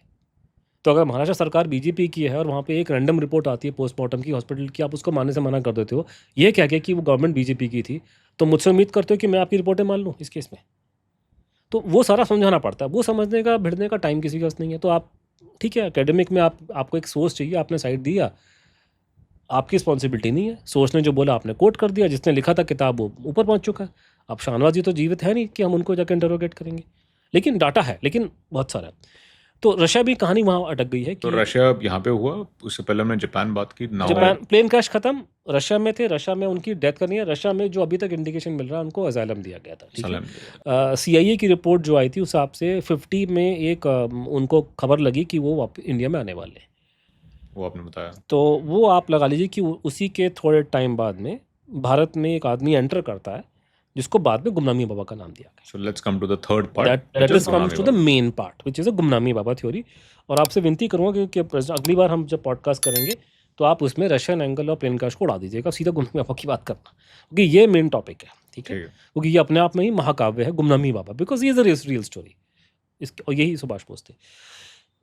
उस तक पहुंचने से पहले एक छोटी सी चीज़ आपको मैं दिखाना चाहता हूँ, और ये आपको पहले ही मालूम चल जाएगा कि आप कितने खतरनाक जगह पे एंटर कर रहे हो। तो मैं आपको बता रहा था कि हमने जो जासूसी वाले जो पूरे कागज़ निकाल के 2015 में हमने डाले मीडिया में, बवाल मच गया। उसके दिन के बाद से ये नेताजी को बहुत इंपॉर्टेंस मीडिया में मिलती है। उसके बाद, उससे पहले मुझे लोग पागल बोलते थे, मेरे पड़ोसी पागल बोलते थे, रिश्तेदार पागल बोलते थे, लेकिन 15 के बाद से इंपॉर्टेंस मिली। अब मैं लेक्चर देने जाता हूँ विदेश विदेश में और लोग बुलाते हैं पॉडकास्ट वगैरह से। देखिए हुआ क्या था उसमें, एक जब हम, आपको शायद याद ना हो, मैं तो पैदा नई दिल्ली में हुआ था, तो हम बाबू कॉलोनीज़ में, एक भारत में बहुत बड़ी कंस्पिरेसी थ्योरी है, बहुत टाइम चलती आई है। वो थ्योरी ये बोलती है कि भारत को 15 अगस्त 47 को आज़ादी नहीं मिली थी, ट्रांसफ़र पावर हुआ था, ठीक है। और उसमें ये लोग कहते थे कि उसमें कोई सीक्रेट क्लॉजेस थी, जेंटलमैन एग्रीमेंट जिसको अंग्रेजी में कहते हैं, कोई क्लॉज हुई थी, अब रिटर्न थी या अनरिटर्न थी, बट एक जेंटलमैन एग्रीमेंट था या सीक्रेट क्लॉजेस थी, जिसके हिसाब से सुभाष चंद्र बोस अगर भारत में आते हैं तो उनको अरेस्ट करके ये अंग्रेज़ों के हवाले कर देंगे, जो हमारे जो गांधीवादी नेता जो थे। तो ये कंस्पिरेसी थ्योरी बहुत चलती थी, लोग इसके बारे में बातें किया करते थे पुराने ज़माने में। इसका जिक्र भी आया है, खोस्ता कमीशन के सामने एक आदमी नेताजी का जो बॉडी गार्ड था, उसने खुल्लम खुल्ला बोला जी तो ये सारे के सारे गांधी जी और सब लोगों ने अंग्रेज से अंडरस्टैंडिंग कर रखी थी कि सुभाष बोस का हवाले करेंगे तुम्हारे और करके। तो ये कहानी थी, लेकिन इसका भारत सरकार ने कभी जवाब नहीं दिया, अभी भी नहीं देते हैं, इसको बात नहीं करते। अब कोई पूछेगा भी नहीं, ना कोई पॉडकास्ट में पूछेगा, बिकॉज ये इतना खतरनाक टॉपिक है, आप पूछोगे नहीं उससे डर के मारे। अब प्रॉब्लम ये हो गई है कि 2015-16 में जब हम लोगों ने ये सूचना के अधिकार के बाद ये जब बवाल मचा, उसी टाइम पे जो ब्रिटिश, जो लंदन में द आर्काइव्स है, द नेशनल आर्काइव्स क्यू में लंदन में, वहाँ पे एक फ़ाइल खुली, ठीक है। और अनफॉर्चुनेटली वहाँ फाइल से हमें इन्फॉर्मेशन मिल गई है जो ऑन रिकॉर्ड पे है, और उसमें ये साबित हो गया कि सीक्रेट क्लॉजेस थी। 2015-16 में खुली, थोड़ा पहले खुल गया था। होने का रीज़न क्या था मैं बताता हूँ आपको। कारण ये था कि अमेरिका में 9/11 का हमला हुआ, ठीक है। क्योंकि दुनिया में जो घट रहा है ना, उसका संबंध कई और चीज़ों से होता है। दुनिया में जो घटनाक्रम चलता है ना, तो हम लोग दुनिया को चलाते नहीं, चलाने वाले बाहर बैठे हुए हैं। हम लोग तो सब बैठ के, उन्होंने बनाया इंटरनेट, हम लोगों ने रीले बनानी शुरू कर दिया आज के दिन में। हमने नहीं बनाया, उन्होंने बनाया। तो हवा चलती है वहाँ से, हमारे सारे लोग साहब बैठे हैं जो ऊपर की पोजीशन में, वो सारे वो बेसिकली चमड़ी बाहर से काली, अंदर सारे गोरे अंग्रेज हैं वो लोग, जितने आपके बड़े बड़े साहब बड़े बड़े लोग बैठे हैं ऊपर। हम तो संडे को आपसे ज्ञान ले हम रहे तो हैं। सर्विस इंडस्ट्री, हम तो सर्विस प्रोवाइड कर रहे हैं उनको बैठ कर कि उन्होंने अमेरिका उन्होंने कंप्यूटर बनाया तो हम लोगों ने बंदे भेज दी वहाँ पे करके, हम थोड़ा खुद ईजाद कर रहे हैं चीज़ों को। तो ये हमारी रियलिटी है लाइफ की। देखिए होता क्या है कि 9/11 के हमले के बाद में अमेरिका में CIA को बहुत झटका पहुंचा। लोगों ने उनको बहुत गालियाँ दी कि तुम लोगों ने ढंग से इंटेलिजेंस को नहीं किया, और ये बंदे को तुम ट्रैक कर रहे थे जिन्होंने हाईजैक किए जहाज 2-4 को, और आपने वो इन्फॉर्मेशन सप्लाई नहीं की FBI को। तो उससे CIA का जो बहुत बड़ा नाम था 9/11 के बाद में, वो नाम टूट गया, और CIA का डायरेक्टर जो अमेरिकन इंटेलिजेंस का चीफ था उसको उन्होंने डिमोट कर दिया। अब वो डायरेक्टर ऑफ इंटेलिजेंस नहीं है, उन्होंने एक नया पोस्ट किया आजकल, वो NIA तुलसी बना गेबर्ड है ना, NIA बना दिया कि वो उसको रिपोर्ट करेगा, और वो रिपोर्ट करेगा राष्ट्रपति को। नहीं तो पहले director CIA was Used to report to the directly president. Report बन, तो CIA की बहुत उन्होंने काटी है। तो काटने के बाद थोड़े टाइम बाद एक वहाँ पे एक अंडरस्टैंडिंग आई कि यार जो बेचारे इंटेलिजेंस वाले अपनी जान पे खेल के देश की लड़ाई करते हैं, आप उनको ऐसे बदनाम करोगे तो उनका हौसला टूटेगा, तो ये गलत, तो उनका भी आपको दिखाना चाहिए कि उन्होंने अच्छे काम किए। तो वहाँ पे एक मुहिम टाइप चला कि किताबें लिखी गई उनके फेवर में, इनके ऑपरेशंस कैसे होते थे, ताकि उनको दिखाया जाए कि ये लोग भी देश के लड़ते हैं, अच्छा काम करते हैं करके। क्या ना आसान है, करना मुश्किल है। हाँ, वो फिल्में बनी अमेरिका से, अच्छी अच्छी फिल्में आई अमेरिका में, नाम भूल गया फिल्में जिसमें CIA को अच्छा दिखाया गया करके। ऐसे करते करते ये हवा इंग्लैंड में चली। तो इंग्लैंड में उन्होंने MI5 और MI6 की ऑफिशियल हिस्ट्री लिखी। तो MI5 की जो ऑफिशियल हिस्ट्री लिखी गई थी, वो क्रिस्टोफर एंड्रूज प्रोफेसर हैं ऑक्सफोर्ड में इंटेलिजेंस के, बड़े जाने माने, उनको उन्होंने ओथ ऑफ सीक्रेसी दिला करके ओथ दी कि तुझे हम कागज़ दिखाते हैं, फिर तो हिस्ट्री लिखेगा और वो हमें क्लियर करवाएंगे।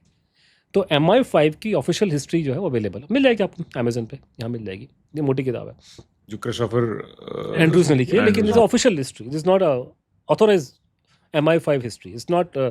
उसको उन्होंने, प्रोफेसर है, एक्सपर्ट है, उसको MI5 ने अपने पास बुलाया, उसको कसम खिलाई, ओथ ऑफ सीक्रेसी दिलवाई, कागज़ दिखाए, दरखास्त में लिख, पूरा वेट करा के फिर उन्होंने छाप दी, और बाकी जो तुम देखा उसको भूल जा।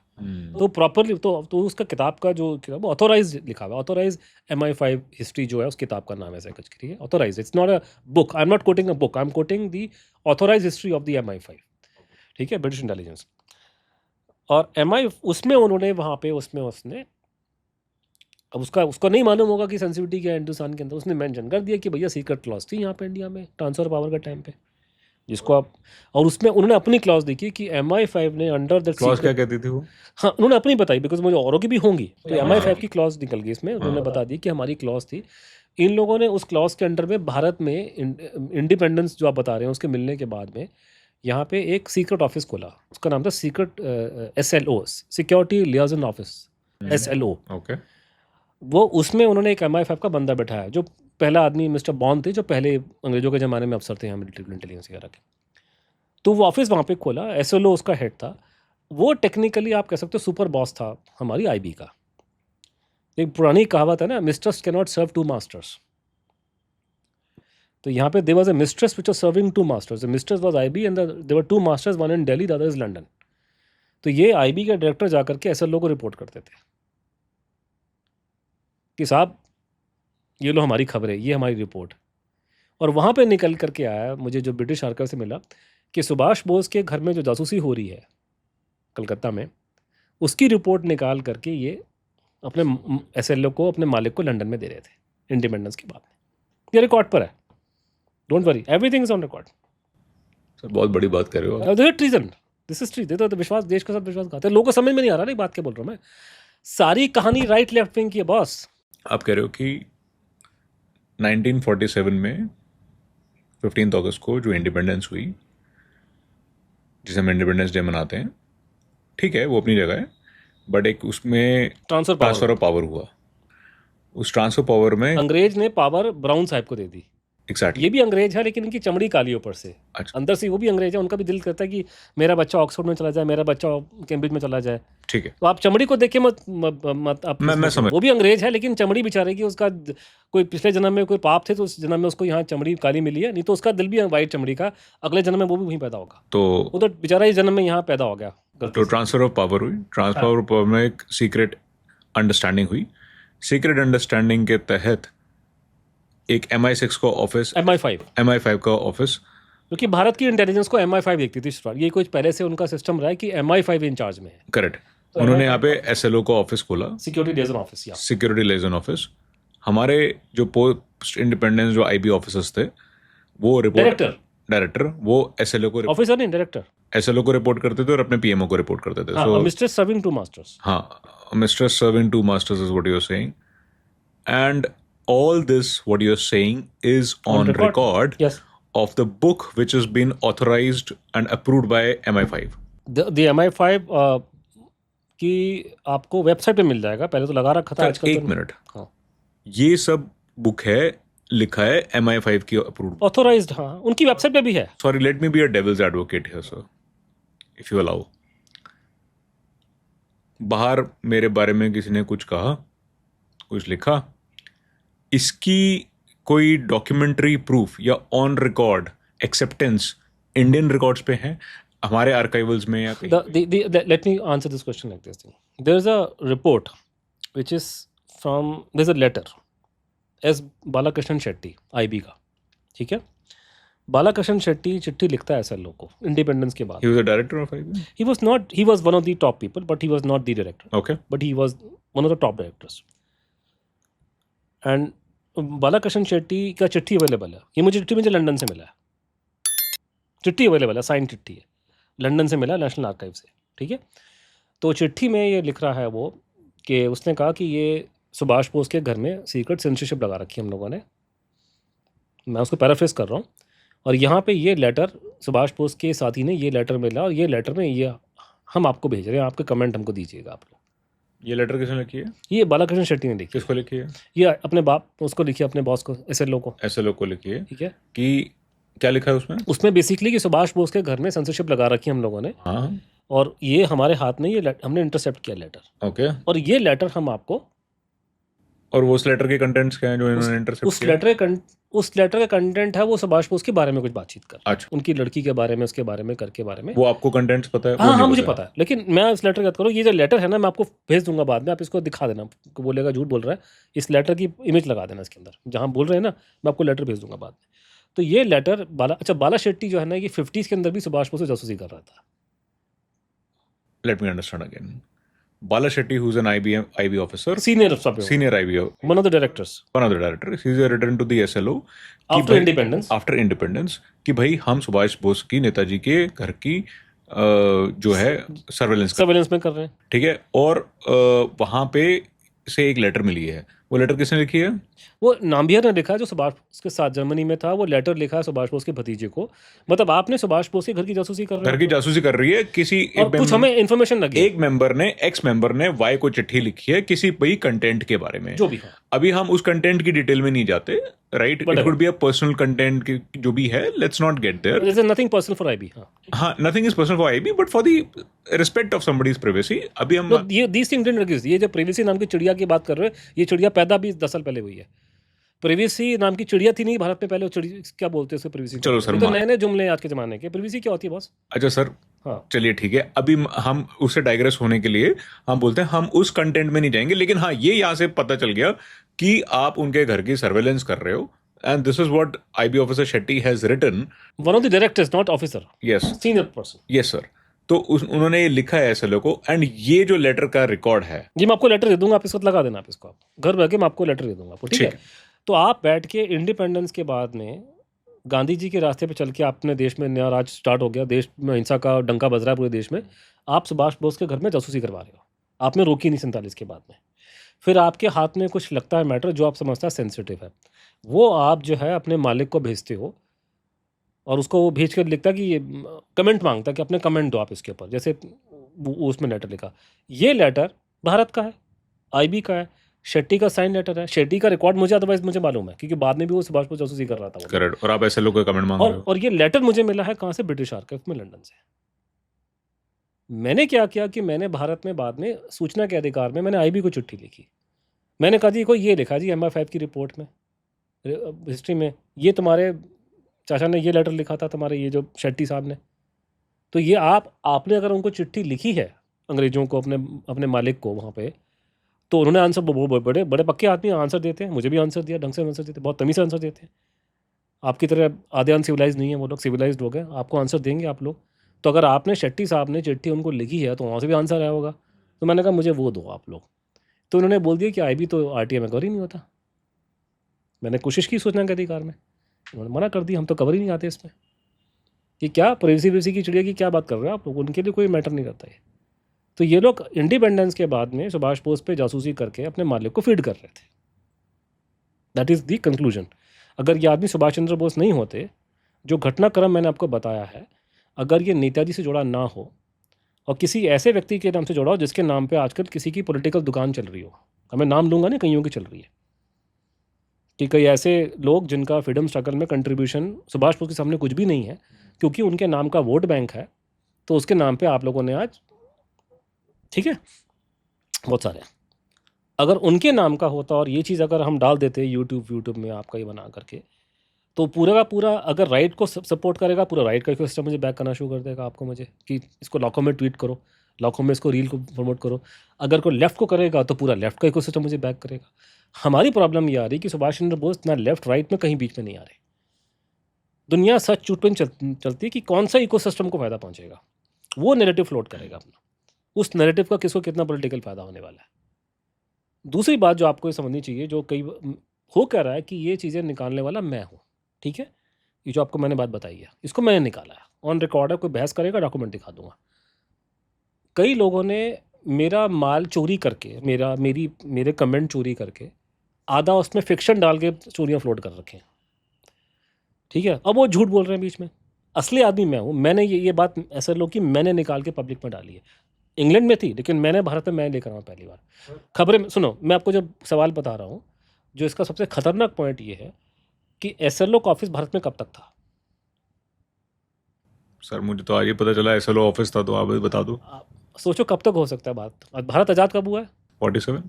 तो SLO जो आपका जो सीक्रेट ऑफिस है, जहाँ पे आप बैठ के हमारे IB के लोग रिपोर्ट कर रहे हैं, उनको अपना माल दिखा रहे हैं, मुखबरी कर रहे हैं, तो कब तक होना चाहिए था? 75 तक सर। इट वॉज 68 तक यहाँ पे था। हमें तो गवर्नमेंट ने नहीं बताया कभी। तो अगर ये हरकत उन्होंने करी है, तब तो मुझे शक हो रहा है कि वो जो सुभाष बोस वाली कहानी, कि आपका आधा झूठ तो पकड़ा गया ना, कि आपने कोई सीक्रेट क्लॉज तक किए। अब इसमें तो डिस्प्यूट नहीं कर सकते ना। सीक्रेट क्लॉज अगर MI5 के भी हैं तो बाकी के भी होंगे। बाकी कौन से दूसरे धुलें डिपार्टमेंट उनके? अगर MI5 का सीक्रेट क्लॉज है तो बाकी डिपार्टमेंट के भी सीक्रेट क्लॉज होंगे, उनके विदेश मंत्रालय के भी होंगे, बाकी के भी होंगे ना। बाकी क्यों छोड़ देंगे आप लोग को? तो इसका मतलब सीक्रेट क्लॉज वाली कहानी प्रूव हो गई। दूसरी कहानी ये है कि सुभाष बोस का पकड़ने की बात आ रही है, तो मेरे को तो शक हो रहा है कि वो another thing now, this is what is relevant right now, कि ये नेताजी को हैंड ओवर कर देंगे, उनके हवाले कर देंगे। ये कंस्पिरेसी थ्योरी की शुरुआत कब होती है? Which is the first record, which is the first instance with this matter is discuss for the first time. The matter has again, हमने 2005 में सूचना के अधिकार में हमने उनसे इन्फॉर्मेशन मांगी थी। हमने 201 रिकॉर्ड मांगे थे, ठीक है। उसमें से 91 हमको दिए। उसमें से एक लेटर था, वो लेटर प्रधानमंत्री को लिखा गया था 1962 में। वो लेटर लिखने वाले एक पुराने वो थे, फ्रीडम फाइटर थे, और उस ज़माने में, अंग्रेज़ों के ज़माने में MLA थे, अमीर आदमी थे। उन्होंने चिट्ठी लिखी थी 1962 में। 1962 में वो आदमी उत्तर प्रदेश में नैमिषारण्य नाम की जगह पे गया, और उसकी वहाँ मुलाकात होती है कि साधु महात्मा से। कौन से साल में? 1962 में। और उस महात्मा से मिलने के बाद में वो चिट्ठी लिखता है पंडित नेहरू को कि मैं सुभाष चंद्र बोस से मिला हूँ, अभी आपको बता सकता नहीं वो कहाँ पर है, बट उनसे बात करके मुझे ये लगता है, उन्होंने मुझे समझ में जो आया कि वो अभी तक एलाइड पावर्स के एनमी नंबर 1 है, और कोई सीक्रेट प्रोटोकॉल है भारत सरकार का कि आप उनको उनके हैंड ओवर करोगे। तो ये जो पूरी कहानी है कि नेताजी को हैंड ओवर कर देंगे या कोई सीक्रेट प्रोटोकॉल है और ट्रांसफर ऑफ पावर है, इस सारी कहानियों की अगर ये गंगा जी है तो इनकी गंगोत्री है Gumnami Baba. The whole story starts with Gumnami Baba, that there was a secret protocol to hand him over to the British, or to try him for the war crimes. So this is a very खतरनाक case. Gumnami Baba is not a joke. ये भगवान ना करे जो ये बातें हमने किताब में लिखी हो सच हो। मैं चाहता हूँ कि ना सच हो। आपकी जग हंसाई होगी, आपकी खिल्ली उड़ेगी दुनिया भर में। आपकी इतने घटिया किस्म के लोग हैं इस देश के। इसीलिए गवर्नमेंट के लिए फाइल खोलना आसान नहीं है ना, आपकी जग हजाई होगी। इट्स नॉट अबाउट कि ये निकालने से उस प्रधानमंत्री का नाम खराब होगा, उसने काम किया, पूरा का पूरा आपका गवर्नमेंट बदनाम होगी आपकी। इतने चाटुकार थे अंग्रेजों के आप लोग, आपको शर्म नहीं आती है? दोगली बातें करते हो। यहाँ दिल्ली में हिंदी में गाली देते हो अंग्रेजों को, इंग्लैंड में जाके बोलते हो हम आपके साथ में हैं, कॉमनवेल्थ में। अंग्रेजों को बताना चाहिए, अंग्रेजों के सामने इनको भी मिसलीड किया इन लोगों को। अंग्रेजों को बेचारों को तो हिंदी नहीं आती, उनको अंग्रेजों को, उनको पता नहीं तुम्हारे बारे में कितनी गंदी गंदी गालियाँ देते हैं यहाँ बैठ के, तुम्हें मार के लूट के हमने उनको हिंसा से भगा दिया गांधी जी ने। और वहाँ जाके बोलते हैं जी हम तो आपके साथ में, हम तो आप ही के साथ थे, हम तो कॉमनवेल्थ में, मेरे बच्चे को डाल दो ऑक्सफोर्ड के अंदर। तो दोगलापन चल रहा है ना। तो ये मजाक नहीं है, ये पूरा देश की खिल्ली उड़ेगी। तो बहुत सेंसिटिव टाइप। तो सर आपने ये बोला कि 62 में पता चला कि Subhash Chandra Bose ji was in some town of Uttar Pradesh, right? ये उन्होंने आके नेहरू जी से पूछा। That is where we left. Will start from there. हाँ, वो क्या नाम था उनका, मैं भूल अतुल गया। सेन। हाँ, मैंने नाम लिया नहीं, बट अतुल सेन थे, वो छोड़ दो आप। अतुल सेन। टाउन का नाम निमिशरण है, वो आप छोड़ दो उसको, निमिषारण्य। निमिशरण है। तो यहाँ पे आपने बताया कि निमिषरण में उनको सुभाष चंद्र बोस जी मिले, and that is where he felt कि ऐसा कोई सीक्रेट पैक्ट है जो सुभाष चंद्र जी बोस नेताजी को पता है कि अगर वो वापस चले गए या वो पब्लिक में आ गए तो उनको ब्रिटिशर्स के हवाले कर दिया जाएगा। And I think that is where you are talking about this theory of Are Gumnami you Baba. telling me what I said or you are introducing right now? No, I'm not introducing right now. No, I know what I said.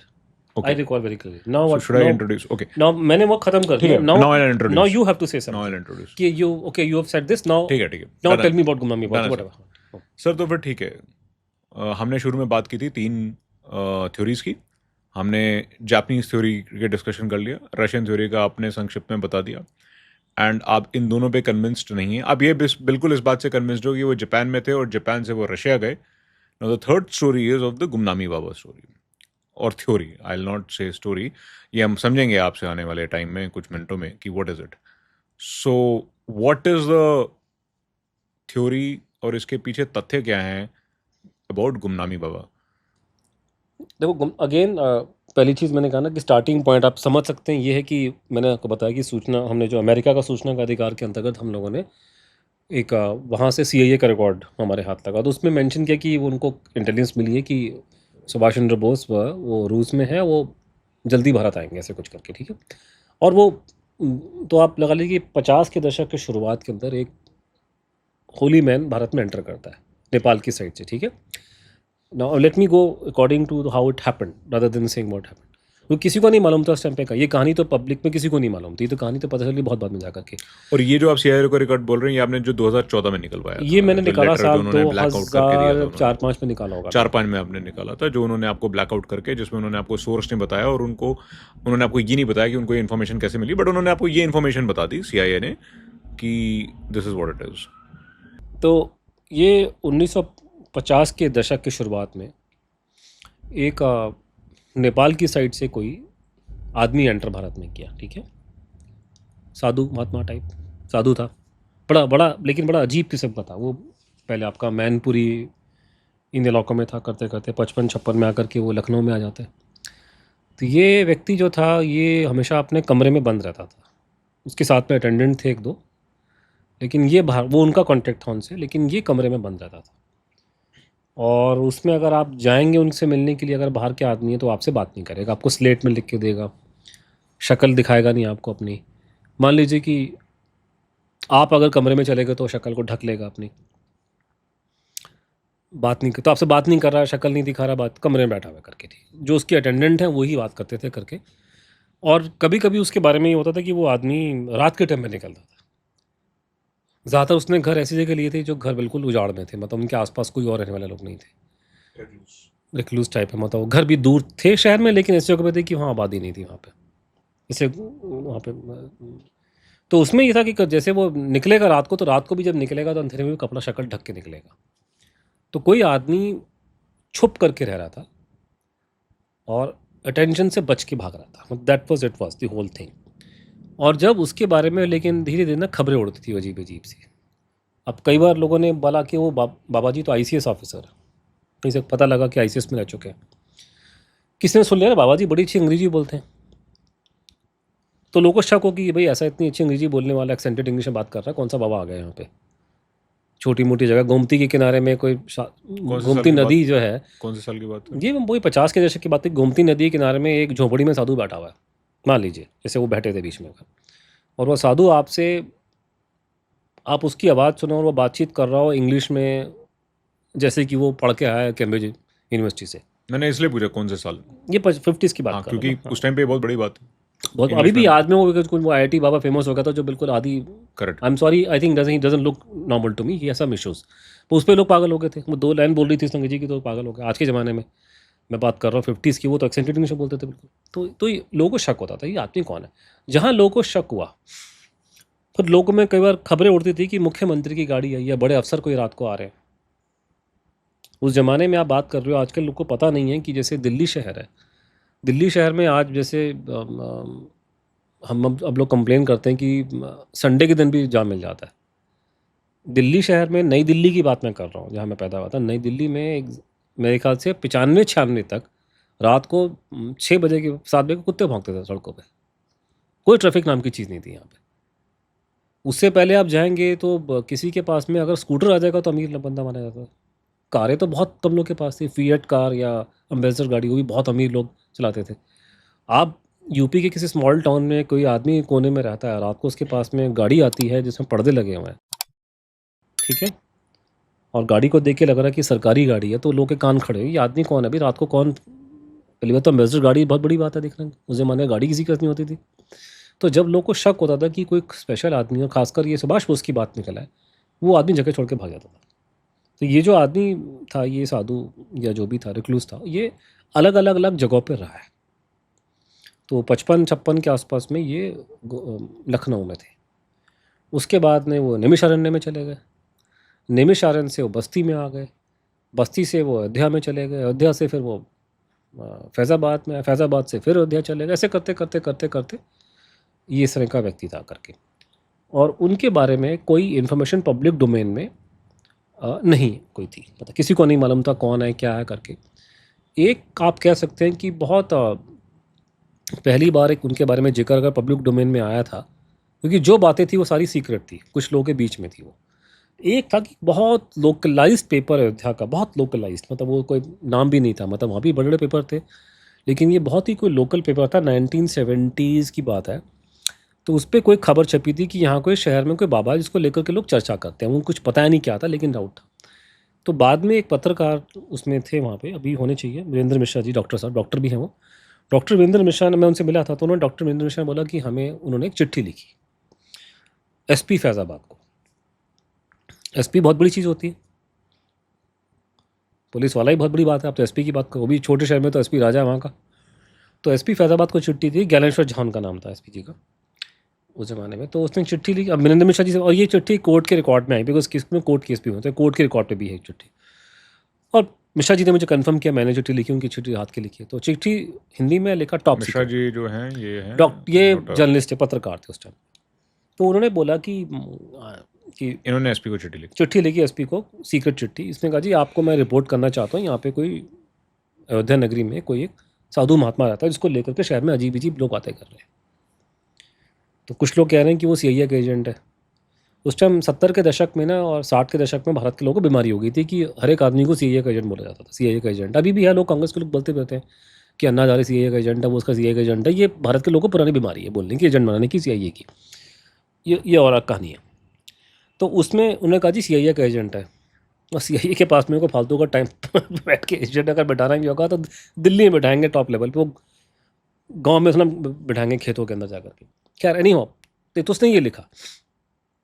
और दूसरा कहा कि नहीं, लोग जो relevant portion जो उसने कहा कि लोग जो इनके बारे में कह रहे हैं सुभाष चंद्र बोस, ये बाहर निकलना नहीं चाहते और ये साधु वेश में रह रहे हैं, और इनका जन्मदिन 23 तारीख को मनता है, और चुपचाप से बंगाली आते हैं इनसे मिलने के लिए कलकत्ता से, और चुपचाप से बंद करके इनका जन्मदिन मनाया जाता है, और ये दुर्गा पूजा में वापस आते हैं बंगाली वहाँ से। तो आप इस पर लेके उचित इंक्वायरी की जाए, इस पर कार्रवाई की जाए। तो वीरेंद्र मिश्रा जी ने चिट्ठी लिखी, ठीक है। अब एसपी को आप चिट्ठी लिखोगे वो छोड़ेगा थोड़ा ना आप लोग को, किसी को भी, छोटा शहर है। तो मैं जब मिला मिश्रा जी से, चिट्ठी तो रिकॉर्ड पर है, वो तो कोर्ट की रिकॉर्ड पर आ गई थी, तो कौन से कोर्ट को ये सबमिट हुआ? इलाहाबाद हाई कोर्ट की बात भी केस हुआ, वो अलग कहानी। तो वीरेंद्र मिश्रा जी को जब हम मिले हम लोग, मैंने उनको पूछा भी क्या हुआ उसके बाद में करके, बिकॉज ये थे उस ज़माने में जहाँ साहब, लेकिन मेरी कोई बातचीत उनसे नहीं हो पाई। तो मैंने उनसे पूछा मिश्रा जी से कि क्या हुआ चिट्ठी लिखने के बाद में। कहते मैं उनको जानता था, मैंने उनको चिट्ठी लिखी थी, उसके बाद अगले दिन उन्होंने रेड मारी है उन्होंने घर में, उस आदमी को जीप लेकर आए थे, 2 जीपों में रेड मारी घर में। तो फिर क्या हुआ, कहते रेड मारने आए वो, अंदर घर में गए कमरे में। अब पुलिस वाले को कौन, एसपी को कौन रोक देगा? नॉर्मल आदमी को रोक दो कि मत जाओ, महात्मा है, पूजा पाठ कर रहे हैं, शक्ल नहीं दिखाते हैं, ठीक है, धार्मिक स्थान है, लोग नहीं बहस करते एक लेवल के आगे। लेकिन एसपी आ गया पुलिस के लेक बंद, वो अंदर जा रहा, कौन किसकी हिम्मत है? वो अटेंडेंट वैसी एक लेडी थी, वो क्या रोक पाएगी उनको? कहते वो अंदर घुस गया वो जा करके। कहते बाद में थोड़ी देर बाद में वो निकला, उसकी शक्ल की हवाइयाँ उड़ी हुई थी, सिर नीचे किया हुआ था, चुपचाप से आया, गाड़ी में बैठा वापस। कहता नेक्स्ट डे एसपी का ट्रांसफ़र हो गया। So this is not possible without the man sitting inside that room having some contact with the government of India. तो इस तरह की बातें उनके बारे में चलती थी, पहले भी खबरें थी। जैसे फॉर एग्जांपल एक उन्होंने खुद बताया था कि मेरे पे कोई कहीं थे, मुझे पता नहीं कहाँ की बात है, बस्ती की बात है, कहाँ की बात है, कि एसएचओ को शक हो गया था उनके ऊपर। तो एसएचओ ने रेड मारी, ये तो उन्होंने, साधु माता ने खुद बोला कि एसएचओ को शक हो गया, तो उसने रेड मारी घर में मेरे। अब उसको एसएचओ कौन रोकेगा? कह रहा वो बाहर पहले आधे घंटे लड़ता रहा, फिर वो कमरे में घुस गया। जब उसने शक्ल देख ली तो उसने साष्टांग प्रणाम किया उनको पहले, तो उसके बाद में कहते वो मेरा चेला बन गया, फिर वो मुझे खबरें पास करता था। बट सर ये तो देखो, विद ड्यू रिस्पेक्ट, ये तो उस टाइम की बातें हैं जिसकी कोई रिकॉर्ड नहीं है। नहीं, इसका इसका क्या नाम है अपना मिश्रा का तो लेटर रिकॉर्ड पे है, क्या वो अलग कहानी में आ रहा हूँ, उस पर भी रिकॉर्ड है, बाद में आएंगे। अभी तो आपको मैं सुना रहा हूँ कहानी अनफोल्ड कैसे हुई थी। ठीक है, कि इस केस के बारे में कोई पब्लिक में, फिर आप इसके तथ्य भी बताएंगे। हाँ, मैं तथ्य बता रहा हूँ कि किस केस के बारे में कोई चीज़, मतलब देखिए, मैंने जहाँ ये साबित कर दिया कि आसमान में चंद्रमा है, तो आप मुझे हर एक तारे का प्रूफ देने की ज़रूरत नहीं है ना, क्योंकि मैंने चंद्रमा प्रूव कर दिया, बड़ा लाइट उसी से आ रही है। तो जहाँ मैंने ये साबित कर दिया कि वो वही थे ना, तो छोटी मोटी बातों का कोई मुझे प्रूफ देने की ज़रूरत नहीं है। क्या वो अलग बात है, लेकिन इसका कि मिश्रा जी ने ये स्टेटमेंट, यानी उसको छोड़ दिया, वो रिकॉर्ड पे कागज है। पर मैं कह रहा हूँ मोटा मोटा कि इस कहानी के बारे में किसी को नहीं मालूम था, ये कहानी छुपी हुई थी पूरी डोमेन में। सिर्फ ये एग्जाम्पल था कि वीरेंद्र मिश्रा जी ने एक कोई आर्टिकल किसी बहुत लोकल पेपर में छपा था, बट उसकी भी रीडरशिप बहुत कम होगी क्योंकि बहुत लोकलाइज पेपर था, मतलब बिल्कुल अयोध्या के अंदर भी लोकलाइज पेपर था।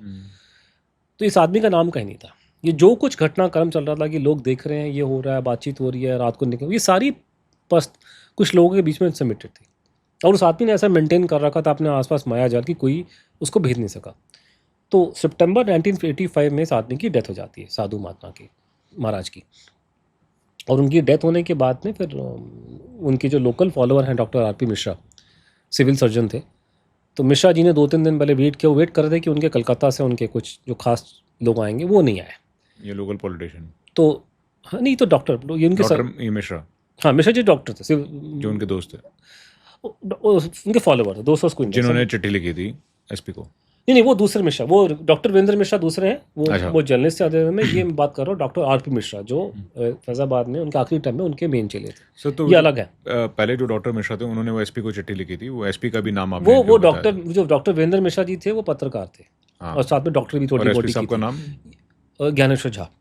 और ये जो मैं डॉक्टर आरपी मिश्रा की बात कर रहा हूँ, ये सिविल सर्जन, ये बड़े डॉक्टर। ठीक है। और ये तो उनके ये किसी लाइन में नहीं थे, ये सब चुपचाप भगवान जी को, सब इनको गुमनामी बाबा, जिसको बाद में नाम दिया गया, भगवान जी उनको बोलते थे उस समय, उनको सर्व करते थे।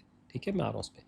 तो उस पर उन्होंने उन्होंने इंतज़ार किया, और 2 दिन बाद जा कर के उन्होंने 18-19 तारीख को, 2-3 दिन के बाद में, जब कोई आया नहीं कलकत्ता से, तो उन्होंने उठा करके मेट्रोडोर में डाली बॉडी।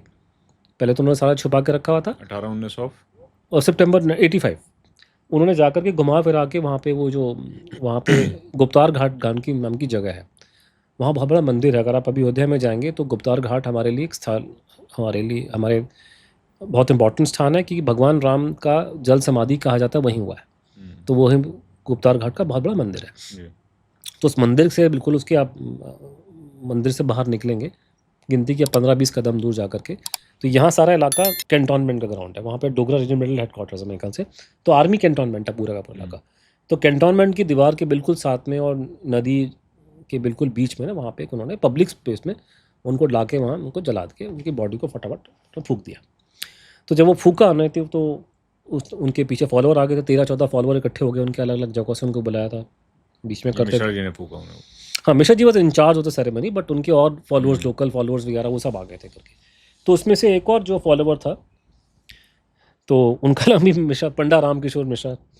तो उन्होंने एक स्टेटमेंट दे दिया कि आज हम 13 लोग यहाँ पर हैं उनके अंतिम यात्रा में, हमें 13 लाख होने चाहिए थे लोग यहाँ पे। तो जब ये वहाँ से ये हवा उड़नी शुरू हो गई कि ये आदमी सुभाष चंद्र बोस था, क्योंकि उन लोगों ने बोलना शुरू कर दिया जो उनके फॉलोअर थे कि हम अब तक तो उन्होंने मुंह नहीं खोला, लेकिन अब तो चले गए, तो अब टाइम आ गया बोलने का। तो ये खबर उन्होंने जब बोली तो वहाँ से अफवाह उड़नी शुरू हुई करते करते करते, और फिर वहाँ से वो खबर निकलनी शुरू हो गई कि साहब ये सुभाष बोस है। तो एक वहाँ पे लोकल पेपर था नए लोग, जिसमें उसके उसके संपादक अशोक टंडन जी, तो टंडन जी ने खबर ब्रेक करी कि सुभाष चंद्र बोस का लोक नाम बोला जा रहा है। तो वहाँ से वो आग लगनी शुरू हुई, और उसके बाद में लोकल पेपर में खबरें बढ़नी शुरू हो गई। उनका सारा कमरा जो था उन्होंने, लोगों ने, उनके फॉलोअर्स ने सील कर दिया, पुलिस आ गई, पुलिस ने सील कर दिया। तो लोगों ने सामान देखा, उनको सामान देख के उनके होश उड़ गए कि ये भी क्या क्या पड़ा यहाँ पे, इनके सामान पड़ा बहुत कुछ। तो जब ये घटनाक्रम हुआ तो फिर एक उसी वहाँ पे एक लोकल बहुत बड़ा एक, जो पेपर था नॉर्दर्न इंडिया पत्रिका, अब बंद हो गया, लेकिन उस ज़माने में काफ़ी मशहूर था वो। तो नॉर्दर्न इंडिया पत्रिका जो है उसने इंग्लिश का, उसने इस पर इन्वेस्टिगेशन करी स्पेशल। तो कौसर हुसैन जो थे उसके न्यूज़ एडिटर थे। लोकल जर्नलिस्ट जो मेन आदमी थे वो अपने प्रोफेसर वी अरोड़ा जी, अरोड़ा जी भी हैं अभी, कौसर साहब चले गए। और उन्होंने दिल्ली से एक जर्नलिस्ट को बुलाया, निर्मल निवेदन को, इंक्वायरी करने के लिए। निवेदन was a very senior journalist. क्या इंक्वायरी? कि आदमी है कौन। और वो निर्मल निवेदन जो थे शेखर गुप्ता के दोस्त थे। अगर वो आज जीवित होते तो जो शेखर गुप्ता जी का स्थान हमारे देश में है पत्रकारिता में, वही निर्मल निवेदन का होता। उनकी किताबें अभी मिल जाती हैं आपको नागालैंड वगैरह के बारे में। उनकी वाइफ उस IAS ऑफिसर थी उस ज़माने में। उन्होंने इंक्वायरी करी, और इंक्वायरी करने के बाद में जो उनको उनके हाथ में एविडेंस लगा, उनके पास बहुत कम था, मतलब मैं तो, क्योंकि बहुत बाद में पैदा हुआ उनके, तो मैं तो बहुत आगे हूँ उनसे, लेकिन है कि उनके पास जो limited on the spot inquiry वो कर सके, जो कुछ कर सके, उन्होंने सीरीज ऑफ आर्टिकल छापे उसमें 12-13, और उन्होंने ये बोल दिया आखिर में उनका भी कि हमें तो सुभाष बोस दिखाई दे रहे हैं 85 में। हाँ, तो वो 86 में उनकी रिपोर्ट है। तो उससे बवाल और मच, क्योंकि अंग्रेजी में लिखा है वो निवेदन, तो ऐसे भी अंग्रेजी बहुत बहुत अच्छी अंग्रेजी में लिखा है, बहुत बढ़िया था लिखा था। तो मतलब उन्होंने अपने हिसाब से, मैंने कहा कि आज के दिन में हमारे पास जो एविडेंस है, मतलब उस ज़माने में आपको मुकाबले में हम बहुत आगे निकल गए उनसे, क्योंकि मैं उनसे काफ़ी आगे काम कर चुका हूँ। बट उनके पास भी जो इन्फॉर्मेशन था उन्होंने उसकी बेस पे कह दी सुभाष बोस लगते हैं हमारे को। तो इंक्वायरी करी, ये हुआ, जो बवाल मच गया। बवाल मचने के बाद में निर्मल निवेदन वापस आए, उनके पर ट्रक चढ़ गया। तो लोगों ने ये थ्योरी फ्लोट कर रखी है, मुझे पता नहीं, कि उनको मार दिया है, क्योंकि अगर वो मरता नहीं तो किताब लिख के जाता उसके ऊपर कम से कम, क्योंकि उनकी किताबें मिलती हैं, अभी भी मिल जाए, उनकी जाने के इतने बावजूद भी अभी भी आप मेरे ख्याल से अमेजन में जाएंगे तो निर्मल निवेदन की किताबें मिल जाती हैं। वो क्योंकि वो टेररिज्म वगैरह का सिक्योरिटी का एक्सपर्ट था नॉर्थ ईस्टर्न इंडिया के बारे में। तो ये उसके बाद में जब ये बवाल मचा तो नेताजी के परिवार के 2 लोग भी आए बाकी लोगों में, एक उनकी भतीजी, एक उनका भांजा। भांजे का कोई स्टेटमेंट रिकॉर्ड पे नहीं है तो मैं उनका नाम लेता नहीं हूँ, ठीक है, क्योंकि वो चुपचाप रहे, बूढ़े आदमी थे। भतीजी ने स्टेटमेंट दी, निवेदन साहब की भतीजी, नेताजी की, सुभाष चंद्र बोस, नेताजी की भतीजी। ओके। Yes, नेताजी का भांजा, नेताजी की भतीजी, सगे।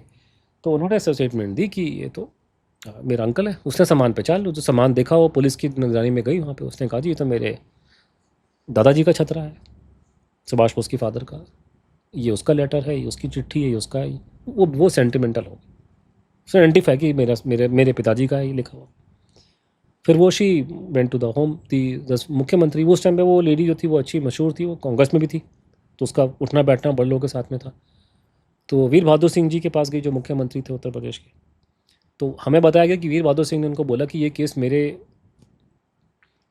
से बाहर का है, तुम कोर्ट में चले जाओ। तो ललिता बोस ने with the help of Kausar Hussain साहब, इन्होंने हाई कोर्ट में केस लगाया, और उन्होंने कहा कि ये सामान जितना उनका मिला है जो पुलिस ने सीज़ किया हुआ, हमने इस पर नज़र डाली, इसमें काफ़ी इन्वेस्टिगेशन करने का स्कोप है। तो इसकी प्रॉपर इन्वेंट्री बनाई जाए सामान की, और अगर ये पाया तो इसको इन्वेंट्री बनाई जाए। उसके बाद में अगर ये पाया जाता है कि ये मेरे अंकल हैं, क्योंकि लेता बेस के नाम पे पिटिशन हुई है, तो ये सामान नेशनल म्यूजियम में, नेशनल आर्काइव में जाना चाहिए। ये मोटा मोटा उसने बना के डाला। तो फटाफट एक दिन में इलाहाबाद हाई कोर्ट, जो बेसिकली यूपी का हाई कोर्ट है, उसको इलाहाबाद हाई कोर्ट कहते हैं, लेकिन वो यूपी का हाई कोर्ट है, उसकी लखनऊ बेंच है। तो Allahabad high court Lucknow bench ने ऑर्डर दिया कि ये सारा सामान को सील करके इसकी प्रॉपर इन्वेंट्री बनाई जाए। तो नेताजी की भतीजी की वजह से वो सारा सामान उनका बच गया उस टाइम पे। तो और सारी उसकी इन्वेंट्री बनेगी, कौन से लेटर हैं, कौन सी चिट्ठियाँ हैं, ये है वो है करके वो सब उसमें लगे हुए हैं। जैसे कि एक लेटर मिला गुरु गोलवालकर जी का। ना गुरु गोलवालकर कौन है? गुरु गोलवालकर वो हैं जो आरएसएस के दूसरे संघ प्रमुख थे, और गुरु गोलवालकर ने ही मेरे ख्याल से कि आरएसएस की स्थापना डॉक्टर हेडगेवार ने की थी, ये दूसरे नंबर पे थे। लेकिन गोलवालकर जी का बहुत बड़ा, क्योंकि वो उन्होंने 40 पे वो स्टार्ट किया और 70 तक रहे, तो सबसे बड़ा जो फॉर्मेशन स्टेज था उन्होंने फॉरवर्ड किया। और आप ये कह सकते हैं कि आज के दिन में अगर 11 साल से मोदी जी की सरकार है, भाजपा की, जो संघ के काडर के लोग हैं, तो उसका, और मोदी जी ने किताबें लिखी उनके फेवर में, क्योंकि तो संघ वालों के तो गुरुजी भगवान नाम है, गुरुजी डॉक्टर जी दोनों। तो जैसे गुरु गोलवालकर की वहाँ चिट्ठी एक मिली, तो उनके लिखने का जो तरीका और टोन ऐसा है कि अपने से किसी बड़े ऊपर के आदमी से बात कर रहे हैं कि सेवा में शतश प्रणाम। तो ऐसी कौन सी महानात्मा पैदा हो गई यूपी के अंदर कि संघ प्रमुख उसको सेवा में शतश प्रणाम कह रहा है और उनसे ऑर्डर ले रहा है। ठीक है, ये लेटर भी, हाँ, ये कोर्ट के ऑर्डर में सील हुआ, मैं पता वो सब पड़ा हुआ, ये सारा का सारा माल और बहुत कुछ है। तो आपको मैंने बहुत छोटा सा मैंने आपको बताया ये सब चीज़ें। तो ये सारा मिला करके तो वो सील हो गया। बाद में केस आप कहते हैं रफा दफा टाइप कर दिया, फिर वो भी छोड़ छाड़ दी, बट ये सामान सील हो गया। तो ये जब ये घटनाक्रम हुआ 1985 में, जब ये उनकी डेथ हो जाती है, उसके बाद लोकल मीडिया में खबरें उड़ी, और तब लोकल मीडिया ने उनको नाम दिया गुमनामी बाबा। तो इस आदमी का नाम गुमनामी बाबा नहीं था कभी। इसको जब वो जीवित थे तो श्री स्वामी, दशनामी सन्यासी, ऐसे अलग अलग नाम उनके थे, बोलते थे। और या उनको जो लोग उनका जो मिलने आते थे वो बोलते थे भगवन जी, तो उनका नाम भगवन जी आप कह सकते हैं, वो ज़्यादा नाम ठीक है। ये गुमनामी बाबा एक मीडिया ने नाम क्रिएट किया, अब वो फेमस हो गया, सरकार में वही नाम चलता है तो हम बोलते थे, लेकिन अदरवाइज़ उनका नाम गुमनामी बाबा उनके जीती जी नहीं था, उनको भगवन जी लोग बोलते थे उनके सामने। उनका अपने बारे में जो बातचीत करते थे बोलते थे योर डेड मैन, तुम्हारा मृत व्यक्ति, योर डेड मैन। तो अपने आप को डेड मैन, डेड घोस्ट, मृत भूत, इस तरह के शब्द उन्होंने अपने लिए बहुत यूज़ किए। तो ये था। तो ये खबर बेसिकली लाइमलाइट में जो आई है पब्लिक में, वो 85 में उनके मरने के बाद आई। जीते जी इस बात को कोई नहीं जानता था, और अगर बात हुई भी है तो वो इंटरनल लोगों के बीच में रह गई। तो this is how the Gumnami Baba story started. How did you go about researching it then? Because 85 में तो आपने ये काम शुरू भी नहीं किया था। मैं तो था नहीं ना, ये लोगों ने इंक्वायरी करी, इनको जो वहाँ पे कागज़ पत्रा मिला, जो ये कुछ कर सकते थे, और ये लोग कलकत्ता वालों को इतना ट्रैक नहीं कर पाए, जो कुछ कर सकते थे उन्होंने करके उन्होंने वो कर दिया। मेरा योगदान इस पूरे केस में जो आया था, जो मेरा रोल स्टार्ट हुआ 2001 में स्टार्ट हुआ। जब 2001 में मैं हिंदुस्तान टाइम्स में नौकरी करता था, और वहाँ पे उस टाइम मुखर्जी कमीशन काम कर रहा था, तो वहाँ पे लोगों ने, हमारे सीनियर किसी के दिमाग में आइडिया कि नेताजी पे हम इंक्वायरी करते हैं। इंटरनेट का एज आ गया तो हमारी रीच वर्ल्ड वाइड है, और इस पर लिखने में हमारे, क्योंकि न्यूज़पेपर में लिमिटेशन होती है 200 वर्ड की, फ़ोटो वोटो की, इसमें कोई लिमिटेशन नहीं है। उस ज़माने में वीडियो की बैंडविड्थ तो नहीं थी, लेकिन कम से कम फ़ोटो वोटो डालने में प्रॉब्लम नहीं होता था, तो उस पर इंक्वायरी करते। तो एक इंक्वायरी शुरू हुई, मुझे थोड़ा सुभाष बोस में हल्का सा इंटरेस्ट था, ज़्यादा नहीं पर थोड़ा बहुत था, और इशू को लेकर मेरे को हल्का सा इंटरेस्ट था, पर ज़्यादा नहीं था। तो मैं भी उसमें डाल दिया ना, मेरे को, मैंने कोई बात की होगी किसी से, तो उसमें करते करते फिर मैं उसमें ज़्यादा मैं घुस गया करके लोगों में से। तो करते करते करते जो इन्वेस्टिगेशन हुई, 4-5 लोग थे, उसमें हमने कंक्लूजन ड्रॉ किया, मेरे सीनियर्स ने, कि अवेलेबल एविडेंस पे नेताजी की डेथ प्लेन क्रैश में नहीं है। ये हिंदुस्तान टाइम्स में लिखा हमने उस करके। तो जब वो स्टोरी छपी हिंदुस्तान टाइम्स में, तो मुखर्जी कमीशन ने हमको सम्मन दे के बुलाया कि आप गवाही देने हमारे सामने हो। अब मैं मिडिल क्लास का आदमी हूँ, लोअर मिडिल क्लास का, और हम लोग बचपन में पढ़ते थे ना कि गांधी जी के मरने पे कपूर कमीशन बना था, सुभाष चंद्र बोस पे कमीशन बनी, इंक्वायरी हुई, और कम इंक्वायरी में गवाह ने ये बोला, उसने बोला। तो suddenly one fine morning I realise कि देयर नेताजी कमीशन इंक्वायरी बैठी हुई है, और मुझे गवाह के तरह बुलाया जा रहा है।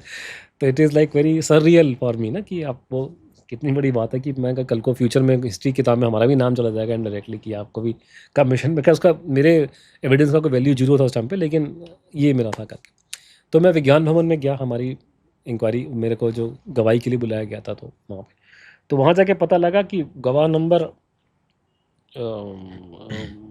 50 में 48 नंबर प्रणब मुखर्जी और 51 नंबर नटवर सिंह जी। तो फिर मैंने वहाँ जाके फिर देखा, तो फिर वहाँ थोड़े से लोग थे क्योंकि किसी को इंटरेस्ट था नहीं। सुभाष बोस के उनके भतीजा। आपको याद नहीं सर 49 पे कौन था? हाँ, 49 पे कौन था? प्रणब मुखर्जी 49 में मेरा दोस्त, मेरा कुलीग था। अच्छा, कुलीग था। और 51 में नटवर सिंह जी थे और 48 नंबर आपके प्रणब बाबू थे। तो मैंने प्रणब बाबू का वहीं देखा पहली या लास्ट टाइम। उस टाइम पे ये था कि विज्ञान भवन की दिल्ली की बात है, कोई मीडिया या किसी को इसमें इंटरेस्ट नहीं था केस में। बस कुछ एक मुखर्जी कमीशन के स्टाफर थे, 2-4 बंगाली थे जिनको मैं उस टाइम नहीं जानता था ढंग से, और नेताजी के 2 मैं जानता था नहीं, लेकिन एक नेताजी का भतीजा के बैठे हुए थे। बाकी खाली था, पूरा कोर्ट रूम टाइप बना था करके। लेकिन प्रणब मुखर्जी की प्रणब बाबू की हालत ख़राब थी, घबराए हुए थे बड़ी बुरी तरह से। तो मैंने प्रणब बाबू को बहुत एग्जामिन होते हुए देखा वहाँ पर। मैं देख रहा था कि वो आदमी बहुत घबराया हुआ था। बाद में फिर वो नटवर सिंह का हुआ, मेरा हुआ। मेरे अपने की वैल्यू कुछ नहीं है, लेकिन जब ये विटनेस मैंने दे दिया कमीशन के सामने, तो उसके बाद में ना वो जो इंग्लिश में कहता है ना कि something begins to sink in. कई बार आपको कोई झटका लगता है तो आपको उस टाइम पे समझ में नहीं आता, आपको बाद में पता लगता है कि यार ये तो बहुत बड़ी चीज़ हुई थी, इसकी इंपॉर्टेंस मुझे आज समझ में आ रही है। तो ये होने के कुछ समय बाद में मेरे को it began to sink in कि ये जो हमने कंक्लूजन ड्रॉ किया है कि नहीं मरे प्लेन क्रैश में, इसका इम्प्लीकेशन तो बहुत खतरनाक है। और अगर ये नहीं मरे तो हुआ क्या? तो उस टाइम पे लोग जो बातें करते थे उसमें से मैं तो दिल्ली वाला आदमी हूँ, चाहे जैसा भी हूँ दिल्ली वाला हूँ, तो दिल्ली वाले थोड़े पढ़े लिखे होते हैं तो उस सेंस में। तो हमारे यहाँ पे 2 ही थ्योरी लोग क्रेडिबल मानते थे, प्लेन क्रैश की थ्योरी और रशिया के बारे में जो बातें बोलते कि रशिया मरवा दिया उनको, पंडित जी का नाम, लोग यही 2 बातें करते थे। करेक्ट। मेरे दिमाग में गुमनामी बाबा की या साधु महात्माओं की स्टोरी के लिए कोई स्पेस नहीं था। और मुझे याद है कि जब हम लोग एसटी में इंक्वायरी कर रहे थे तो मुझे याद है कि मेरा कोई कुलीग ने मुझे बताया था। मैंने पूछा क्योंकि हमने ये लोगों से कहा था कि आपके पास में कुछ एविडेंस है तो हमें आप आइए बताने के लिए। तो कई लोग, नेताजी के परिवार के लोग, INA के लोग के रिश्तेदार, कई लोग हमसे मिलने आते हैं हिंदुस्तान टाइम्स के ऑफिस की बिल्डिंग में। तो एक बार मेरे को कुछ लगा कि कुछ लोग आए, तो मेरे को आजकल तो लोग कपड़े सेम पहनते हैं, पुराने ज़माने में लोग कपड़े अलग अलग पहनते हैं। आपको मालूम चला था कि ये दिल्ली शहर का आदमी है कि किसी गाँव का आदमी है कि छोटी जगह का आदमी है। तो कुछ लोग कपड़े देख के लग रहा था कि छोटे शहर के लोग हैं, वहाँ आए हुए हैं। और मैंने पूछा दोस्त को, भाई ये कौन है? उसने कहा जी ये कोई उत्तर यूपी के लोग आए हैं, ये तो कह रहे हैं कोई सुभाष चंद्र बोस, गुमनामी बाबा था कोई। तो मैंने जो दिल्ली में हम लोग गालियाँ माँ बहन की देते, मैंने गालियाँ देख के मैंने कहा क्या पागलपंती की बात है, सुभाष बोस कहाँ से आ जाएगा यूपी के अंदर? तो मेरा ये एटीट्यूड था कि मैंने गाली माँ बहन की दे करके वहाँ पे उनको भगा दिया, भागो यहाँ से, मुझे सुनने का टाइम भी नहीं है। तो उसके बाद हमने ये फिर कमीशन में मतलब ये गवाही दी। उसके बाद मेरे को बड़ा बुरा लगा मेरे को, यार ये तो ये आदमी इतना बड़ा फ्रीडम फाइटर, देश के लिए इतना काम किया, वो मर जाए जाके रशिया में, साइबेरिया में, तो बड़ी गलत बात है। ये तो कंक्लूजन इसका ड्रॉ होना चाहिए, कंक्लूजन निकलना चाहिए। अब मैं करूं क्या? डेस्परेशन थी। तो मैं कोई रिपोर्टर भी नहीं हूं कि या मेरी कोई बीट हो तो जाके मैं इंक्वायरी करूं, कुछ करूं करके। मैं तो डेस्क में रिपोर्टिंग उसमें था, डेस्क जर्नलिस्ट था। तो मैंने डेस्परेशन में मैंने तुक्के मारने शुरू कर दिए। आज के दिन में मैं फट्टे मार सकता हूँ कि मैं बहुत बड़ा 30 मार खाता, लेकिन मैं नहीं मारता, मैं तुक्के मार रहा था। तो मैंने क्या किया, मैं मान लीजिए मैं आपसे मिला, आप मेरे ऑफिस में काम करते हैं और आप होम मिनिस्ट्री कवर करते हैं। मैं आपसे पूछूंगा कि आप तो होम मिनिस्ट्री कवर करते हो यार, ये नेताजी की ज़रा बात की केस है, पता कर अपने ऊपर से, तू तो रोज़ बात करता है। तो मुझे याद है मैंने पूछा था होम मिनिस्ट्री, उसने कहा मेरा तो फ़ोन टैप होता है, मुझे हम सबका फ़ोन टैप होते हैं, मैं फ़ोन पे बात नहीं करूँगा, ऐसे बात कर ले। उसने कहा होम मिनिस्ट्री वालों सबके फ़ोन टैप करते हैं हमारे लोग। मतलब फ़ोन, मैं आपको बताया सेगमेंट में कि ये टैपिंग शैपिंग करना ये हमारे बाएं हाथ तक खेला, हम लोग इसके उस्ताद हैं इन चीज़ों के। ये तो बच्चे हमारे सामने ही सारे फॉरेन कंट्री वाले, हम लोग तो फाइलें खुल जाएंगी तो आपके तो होश उड़ जाएंगे किसी फ़ोन टैप हमने करके रखे हैं देश में। एक नंबर के उस्ताद हैं यहाँ पे देश के लोग हमारे। तो ये उसने कहा नहीं हमारे फ़ोन टैप होते हैं, मैं पूछ के बताऊँगा करके। तो मुझे लोगों से जब मैंने बात की जिनको कोई केस में इंटरेस्ट नहीं था, तो मैं डिस्कशन में किसी को मिलता था जान पहचान का या इनडायरेक्टली, मैं उनसे ये सवाल करता था। तो मैंने 10 लोगों से सिर खपाया होगा तो उसमें से 2 लोग मुझे आंसर देते थे। तो लोगों ने बोलना शुरू कर दी कि मैंने बात की थी, सेंसिटिव इशू है, तो प्रॉब्लम है इसके अंदर। तो सेंसिटिव की बात निकलने के बार बार आ रही थी करके, ये है, फाइलें हैं, रिकॉर्ड है। तो लेकिन इट वाज ऑल लाइक ठीक है, बट वो सेंसिटिव था, तो मैं मालूम है कि मुखर्जी कमीशन बैठा हुआ तो इसमें सेंसिटिव क्यों नहीं है, तो ये था करके। तो ऐसे करते करते करते अब मैं वही मैं कहते ना, I was shooting in the dark, मैं अंधेरे में गोलियां चला रहा हूँ और गलती से मेरा निशाना लग गया। तो एक ऐसे क्या लगा सर निशाना ये लगा कि ऐसे आदमी से कांटेक्ट हो गया। पूरी अंग्रेजी फिल्म है ये पूरी, आपने अगर एक फिल्म है बड़ी मशहूर, Tinker Tailor Soldier Spy. Sir वो तो नहीं देखी, लेकिन ये तो बड़ी थ्रिलर लग रही है। नहीं, वो भी थ्रिलर है। फिल्म देखना आप लोग को रिकमेंड कर रहा हूँ। जैसे movie called Tinker Tailor Soldier Spy, अब वो देखना, इट्स अबाउट स्पाइंग। कि एक्चुअली में स्पाइंग कैसे होती है, जासूसी is not like James Bond, that is all नौटंकी, वो ऐसे नहीं होता कोई। तो एक्चुअल में जो रियलिस्टिक स्पाई मूवी है वो आपकी टिंकर टेलर सोल्जर स्पाई है। या फिर ये पॉडकास्ट है। तो उसमें क्या हुआ था कि वो मेरा बिल्कुल ऐसा लगा जैसे मैं फिल्म का पात्र बन गया। तो फिल्मी कहानी हुई कि मेरी किसी को तुक्का लग गया, और तुक्का मैं how do you can't reach people, तुक्के से लग गया।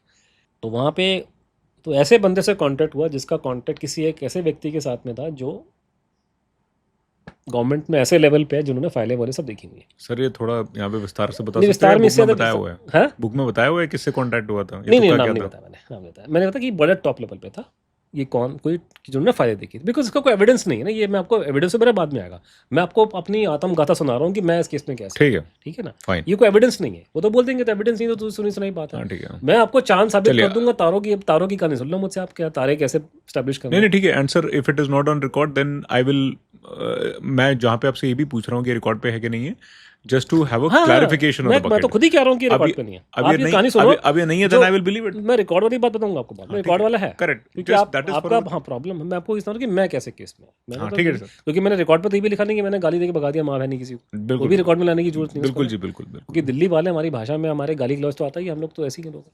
तो ये उसमें तो वहाँ मेरा तुक्के से किसी से कांटेक्ट हुआ जो गवर्नमेंट के हाईएस्ट लेवल पे कहीं फाइल देखी, और वो आगे किसी और को जानते थे? नहीं एक के बाद 2 लेवल बस वही था, एक अच्छा। बात की वो उसने ऊपर, उसने फिर बात पूछ भी क्या बोलते हैं तेरे अंकल, तो उसने कहा कि मैंने उनसे पूछा कि ये आजकल आप देखा अपने अंकल, आजकल बड़ी खबरें आ रही हैं हिंदुस्तान टाइम में सुभाष बोस के बारे में, कहता देखा सारा बकवास, कुछ नहीं है उसके अंदर। कौन से साल की बात है? ये वही 2001-2 के आसपास। उसने कहा मैंने देखा बेकार, कुछ भी नहीं है इसके अंदर। उसने कहा कुछ भी, उसने कहा कि HT की रिपोर्ट में कुछ नहीं है, हमारे पास बहुत माल पड़ा था।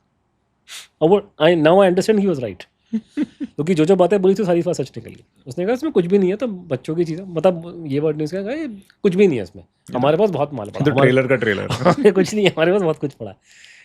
तो फिर तो उसने करते करते पूछा अच्छा अंकल वो क्या मर गए सुभाष चंद्र बोस प्लेन क्रैश में? तो उसने उल्टा बोला कि तुम उसे क्यों मारते हो, वो तो इतना बड़ा फ्रीडम फाइटर, तुम उसे क्यों मारते हो, वो तो रूस निकल गए थे। तब उसे सवाल पूछा ना कि आप अंकल क्या मर गए थे प्लेन क्रैश में सुभाष चंद्र बोस? उसने उल्टा आंसर करा, कह रहे इतना बड़ा फ्रीडम फाइटर तुम उसे क्यों मार रहे हो उसको, तुम तो रशिया निकल गए थे। तो we have all the records.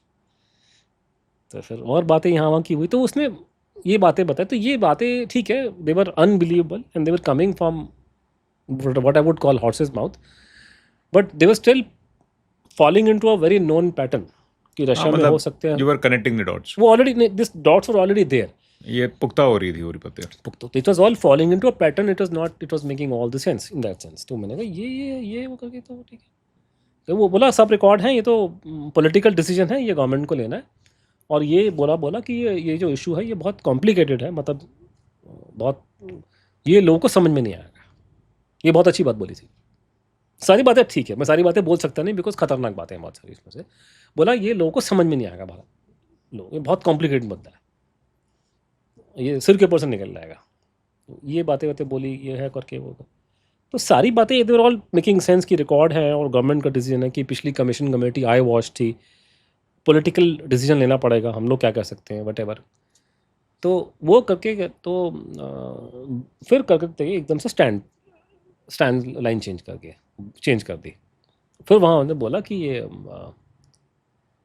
We were in touch with him until 1985, ये लाइन इंग्लिश में थी, we were in touch with him until 1985, कि हम सुभाष बोस से 85 तक कनेक्शन में थे, 18 सितंबर तक।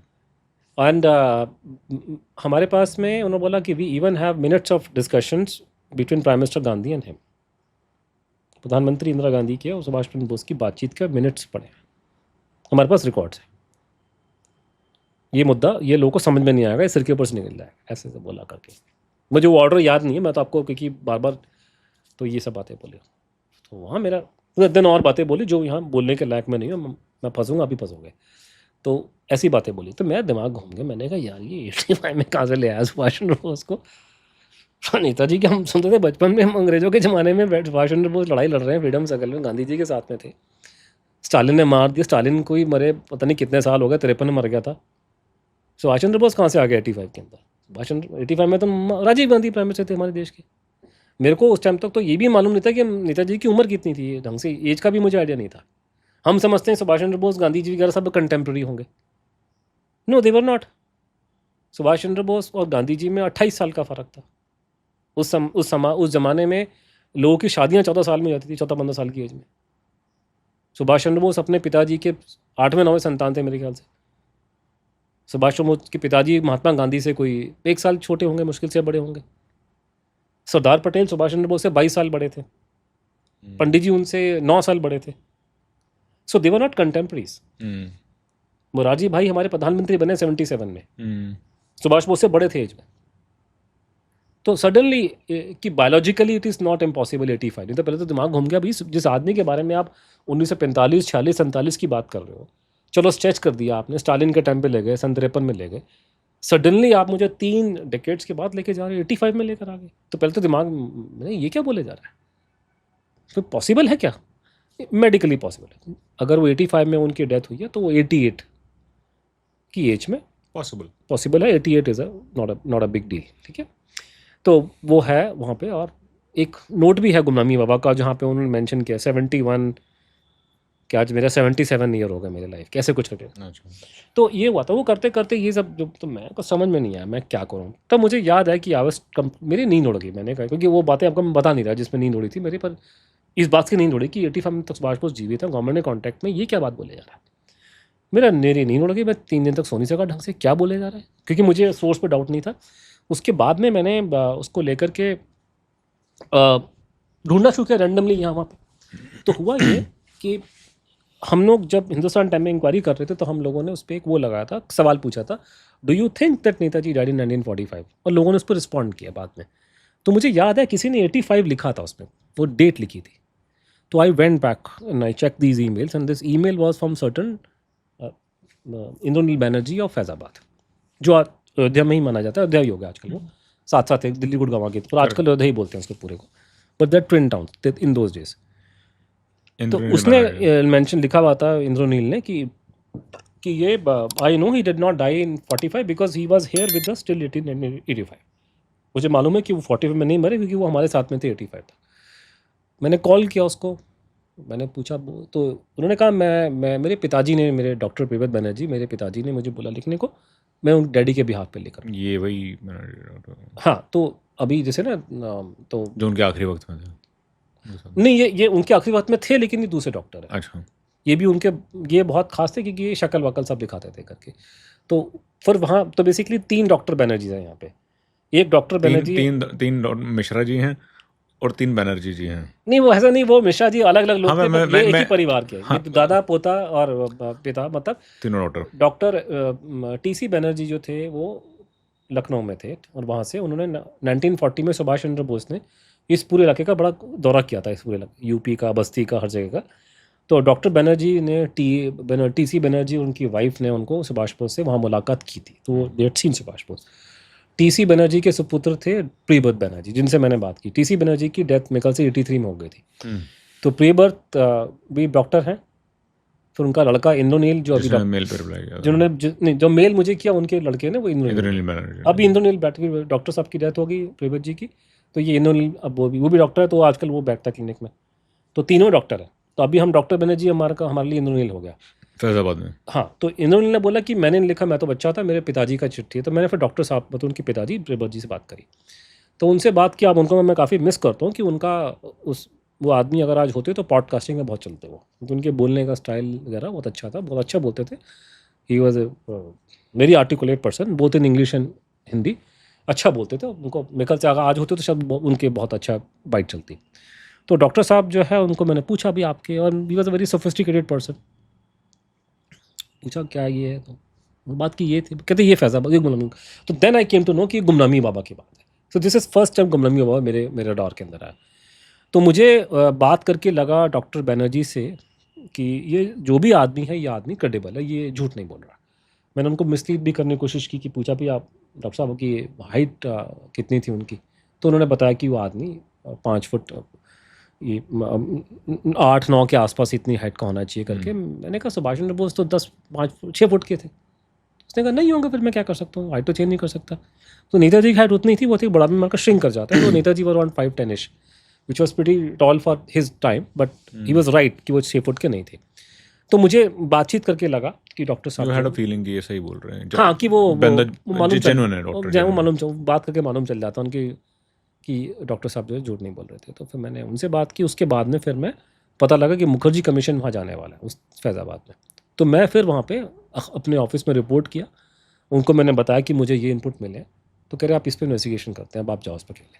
तो मैं फिर वहाँ से मैं फैज़ाबाद चला गया। फिर वहाँ जा कर के मैंने सब लोगों से मुलाकात की फेस टू फेस। ठीक है, ज़्यादा मेरी बात इनसे हो नहीं पाई अपनी कौसर साहब से 2 मिनट की बातचीत हुई वो, लेकिन वो कमीशन में गवाही देने के लिए आए थे। लेकिन कौसर हुसैन जिन्होंने इंक्वायरी करवाई थी वो उस टाइम पे वो थे, क्योंकि वो चले गए ना, अभी नहीं है। डॉक्टर अरोड़ा जी तो V N Arora ji, sorry professor V N Arora, वो प्रोफेसर हैं, वो तो अभी भी हैं, तो उनसे तो बातचीत होती रहती है। फिर वो अपने टंडन जी भी अभी तक हैं, टंडन जी से बात वो तो खैर सब अभी, तो वो सब तो मिलते रहे, वो तो उनका कई बार उनसे मुलाकात हुई, करके बातचीत हुई। तो जो जो रेलिवेंट लोग जो मुझे दिखाई दिए और जो उनके फॉलोअर ज़िंदा थे उनको मैंने उनसे बातचीत करी। फिर वहाँ पे जब उनकी इन्वेंट्री बन रही थी वहाँ पे सामान की, तो टंडन साहब जो हैं वो वकील भी हैं पड़लग वकालत से, तो इनको उसमें हिस्सा बनाया गया था। और टंडन साहब ने एक बड़ा अच्छा काम किया, था इलीगल लेकिन बड़ा अच्छा काम किया कि इन्होंने कुछ कागज़ की फ़ोटोकॉपी ले ली इलीगल। जैसे वो आपके वो गुरुजी का चिट्ठी विट्ठी, क्योंकि वो सारा का सारा माल तो गवर्नमेंट ने सील कर दिया, हमारे पास कैसे आया। तो टंडन साहब ने कुछ कॉपी निकाला, तो उन्होंने मुझे, आपके पास है वो टंडन जी ने निकाला, मैं तो था नहीं वहाँ पे। टंडन जी ने मुझे कागज़ दिया, आपके पास है और हाँ, आपने मैंने बुक, उनसे कागज़ बुक में लिए, डाले वो सब कुछ डाला, मैं सब कुछ को सारा निकाल करके उन्होंने जो उनके पास था उन्होंने मेरे को दिया। मैंने उसका, क्योंकि फिर मैंने जो काम स्टार्ट किया, जो इन लोगों ने 85-87 तक काम किया था, मैंने उसके आगे का काम स्टार्ट किया। तो पहले जैसे मैंने हम लोगों ने मैंने कहा कि इसकी हैंडराइटिंग टेस्ट करवानी पड़ेगी, ये आपके बोलने से कुछ नहीं होगा। तो फिर मैंने वहाँ पता लगाया कि मुझे मालूम चला कि यहाँ पे दिल्ली में कपूर साहब हैं अपने, और ये इंडिया के टॉप मोस्ट, मुझे किसी आईपीएस सीनियर अफसर ने कहा कि ये इंडिया का बेस्ट हैंडलिंग एक्सपर्ट है। सीनियर अफसर रिटायर हुआ, जी की उड़ी थे पहले, तो कपूर साहब के पास जाओ।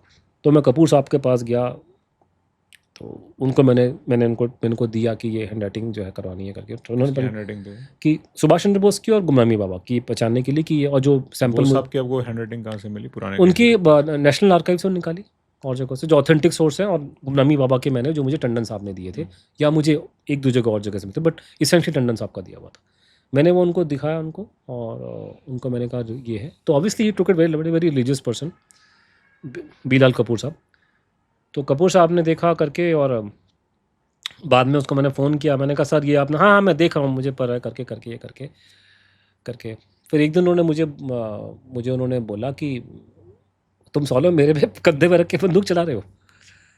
ये बोला। कैसे, क्या बोल रहे हैं सर आप? कहते नहीं, तो मेरे कंधे में रख के बंदूक क्यों चला रहे हो तुम लोग? कह रहा तू कौन है, अपने बॉस को लेकर आ। Then he said being somebody senior, don't talk to me, because by this time he had done his reading. तो initially he was not very serious, but when he saw, तब उनकी हवा खिसकी। तब उन्होंने बोला कि तुम मेरे कंधे में रख के बंदूक क्यों चला रहे हो, कि तो मैं फंसूंगा इसमें अगर मैं सच बोलता हूँ तो।